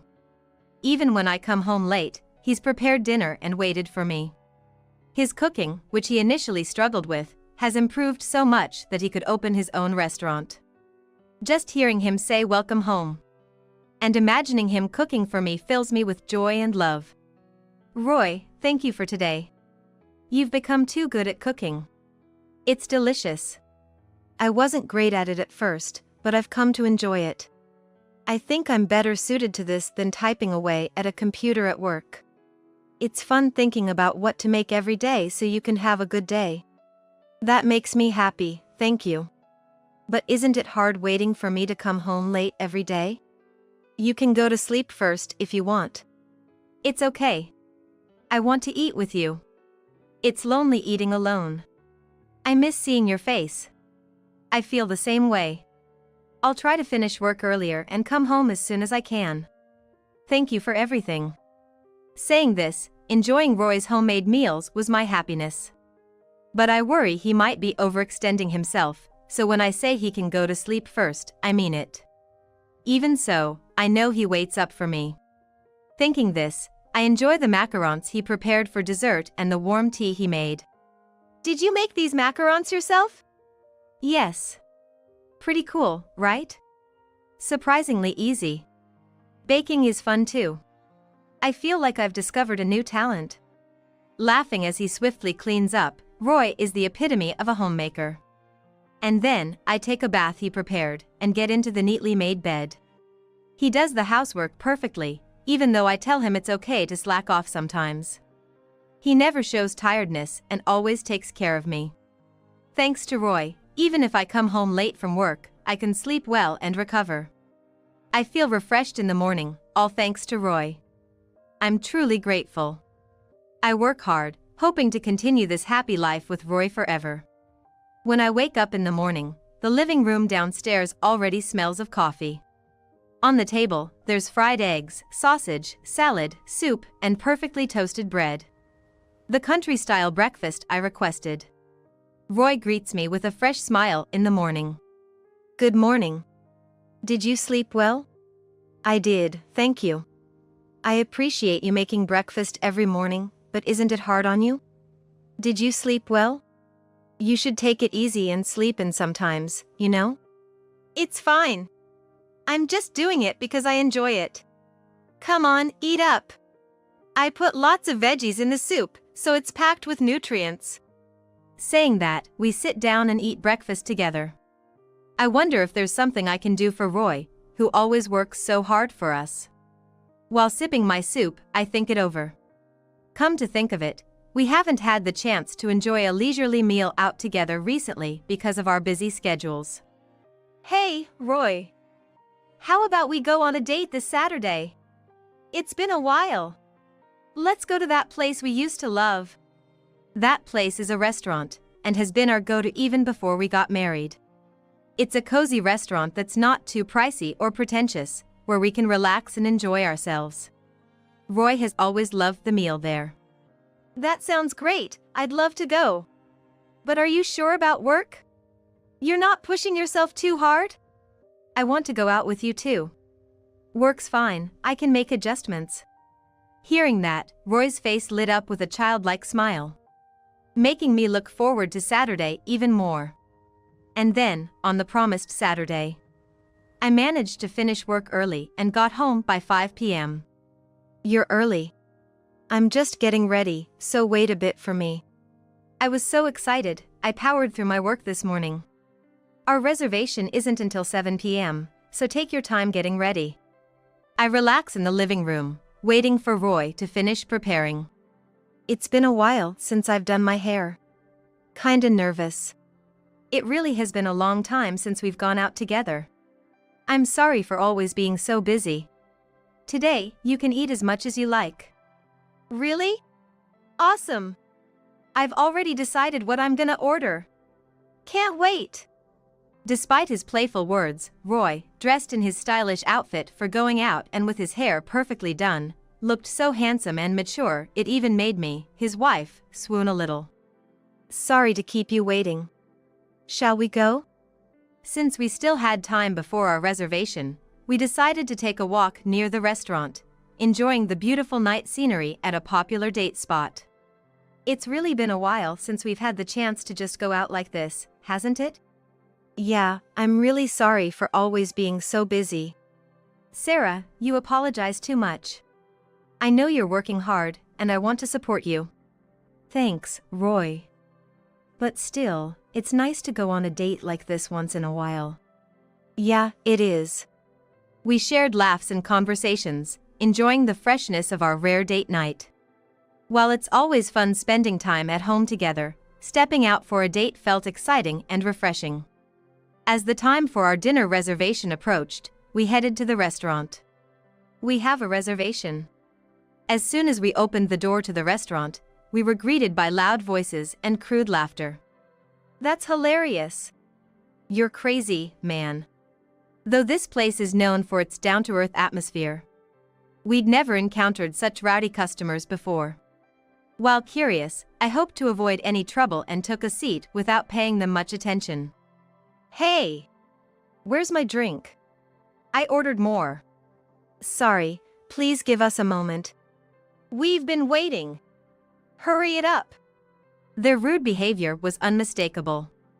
It seemed the noise was coming from a group of punks.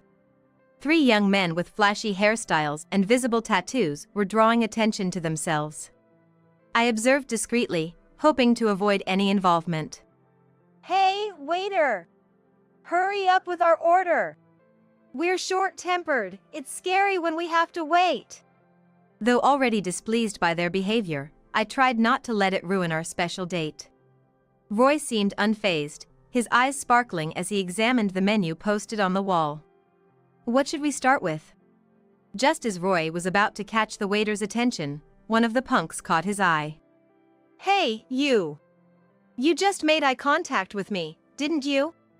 Hey, are you disrespecting me? It was the worst possible turn of events. It seemed the punks had been drinking heavily and now decided to pick a fight with Roy. However, Roy ignored them and tried to call over the waiter. Excuse me, we'd like to order, please. Their frustration with Roy's disregard only seemed to escalate as the punks stood up and approached us, encircling our table. Hey! I'm talking to you. Are you deaf? You made eye contact with me, didn't you? Are you mocking me? Dealing with uneducated, rule-breaking punks is truly tiresome. While I silently wished for no escalation, Roy calmly addressed them. I was just trying to place an order with the waiter. What's the issue? What's the issue? You made eye contact with me. I think you're mistaken. Roy continued to look at the menu on the wall, ignoring their provocations. Their irritation grew as they refused to leave our table. You're trying to act tough in front of your lady? Please lower your voice. You're bothering the other customers. Roy spoke firmly, showing no sign of fear. This only angered the punks more. One of them blurted out. Hey! Who do you think you're talking to like that? Acting all high and mighty, you idiot. My brother's a gangster, you know. Saying my brother's a gangster means I'm invincible. Mess with me, and you might just end up at the bottom of the ocean. In my mind, I thought, the idiot here is you, but I didn't want to escalate the situation, so I kept quiet and just watched how things unfolded. Roy let out a sigh of frustration. What? What's with that attitude? Are you disrespecting me? Your brother's a gangster? So what? Sure, your brother might be a gangster and that's scary, but what about you? Aren't you embarrassed? Causing a scene in the restaurant, making baseless accusations, and then hiding behind your brother. Is that supposed to intimidate me? I'm talking to you right now. Your brother being a gangster doesn't scare me. The atmosphere froze for a moment. Everyone in the restaurant, including other customers and the staff, had their eyes glued on us. And, as expected, the punk got furious. His face turned red as he grabbed Roy by the collar, looking like he was about to punch him. Hey! Apologize for what you just said. Apologize now, and I might forgive you. Hurry up! The punk shouted at Roy. However, Roy remained calm and unafraid, replying smoothly. Resorting to violence just because you can't respond? That's not okay. It just shows you're not smart. We're here to eat, so could you please go somewhere else? In that moment, the infuriated punk released Roy's collar and doused him with whiskey from a nearby bottle. Watch it! Don't get cocky! I don't care what happens to you. I'll tell my gangster brother about this. Even the girl you're with will suffer, you hear? The punk glared at Roy, his face red with anger, as he threatened us. He seemed desperate to make Roy apologize, despite Roy's calm demeanor. But Roy wasn't fazed at all. Oh, it is so sticky. I was wearing my favorite clothes and now they're soaked. I couldn't stay silent any longer and stood up after passing a handkerchief to Roy. Hey, what's your name? Which group does your brother belong to? Why don't you call him over now? What? You lost your mind? What are you gonna do with my name? Well, might as well. My brother is a well-known gangster around here. You'd be scared if you knew his name. He's Bob. You know him, right? I've never heard of him. Well, go ahead, call your brother. What? Are you stupid? Call your gangster brother now. I was suddenly firm in my tone, which took the punk by surprise, quieting him down for a moment. But soon, he snapped, "You're crazy." "Fine, I'll call him. But even if you two start crying and apologizing later, it's too late for forgiveness. Just try to act tough." Truly an uneducated fool. What was supposed to be a pleasant date was ruined because of these idiots. And to think they dared to insult and pour whiskey on my dear husband was unforgivable. Don't think you can run away scared. You're not getting away. The punk kept provoking us. You really have no class, it's embarrassing. If you hadn't poured whiskey on my husband and just left quietly, none of this would have happened. What? Shut up. You're only brave for now.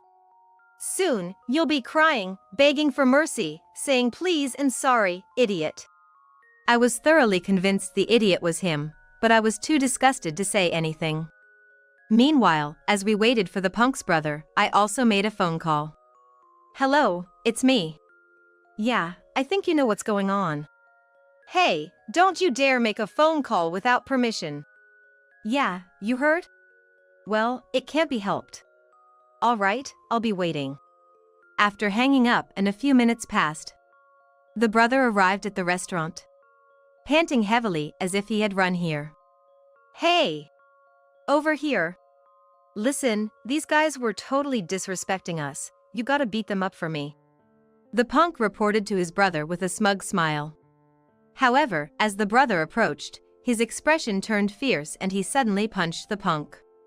The punk, not expecting to be hit by his own brother, was completely unguarded and got knocked down, causing chairs to topple and bottles to shatter on the floor. Concerned about causing trouble for the restaurant, I apologized to the other customers and went to the staff. "I'm really sorry for causing such a commotion. Please keep the change," I said as I handed over all the cash I had. "Let's talk outside." Following my lead, the punks were dragged out by the gangster brother. Once we were in a more secluded area, the brother finally spoke. "I'm very sorry for what happened."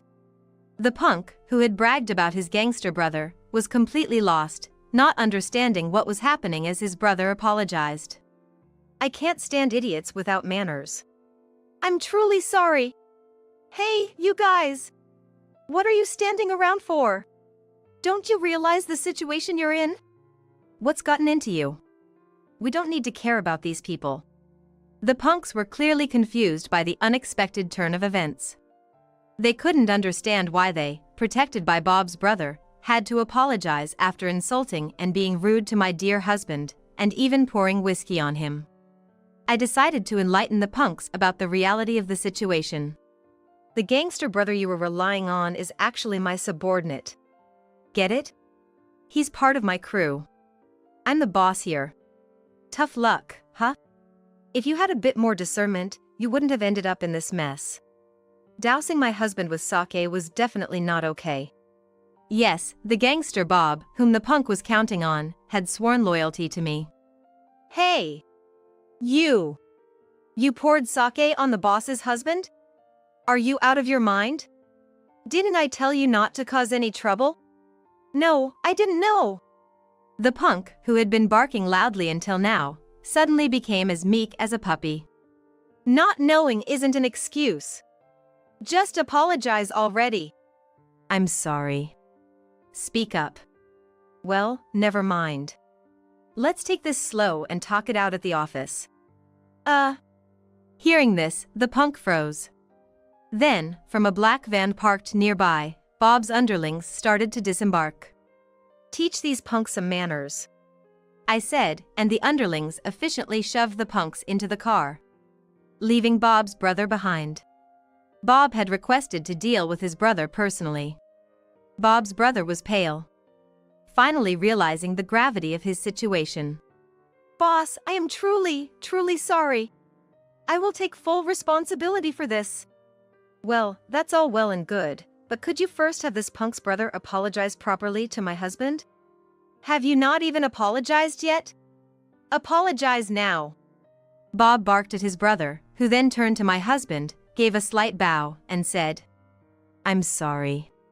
Hearing this, my husband smiled. Seeing my husband's forgiving expression seemed to reassure Bob's brother, thinking he was forgiven. But then my husband said with a smile, You call that an apology?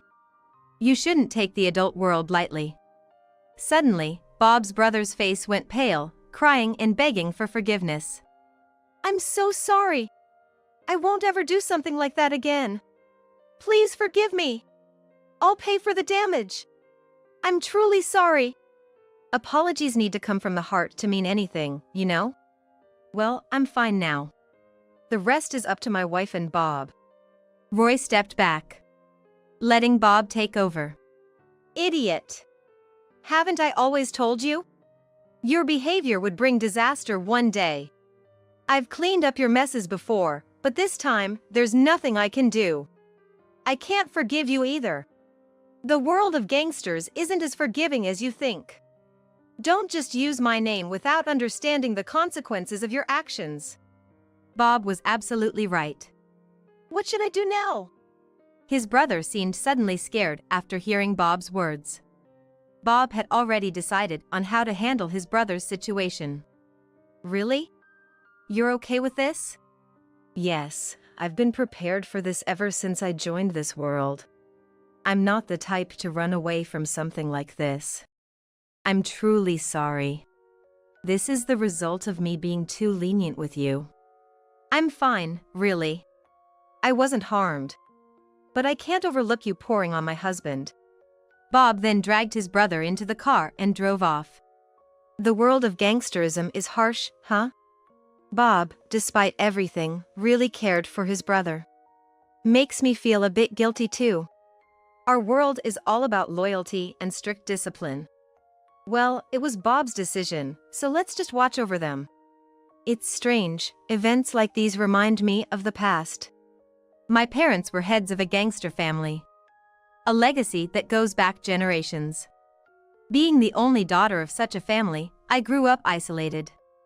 Rumors spread quickly at school, and in college, just one person knowing about me was enough to spread gossip.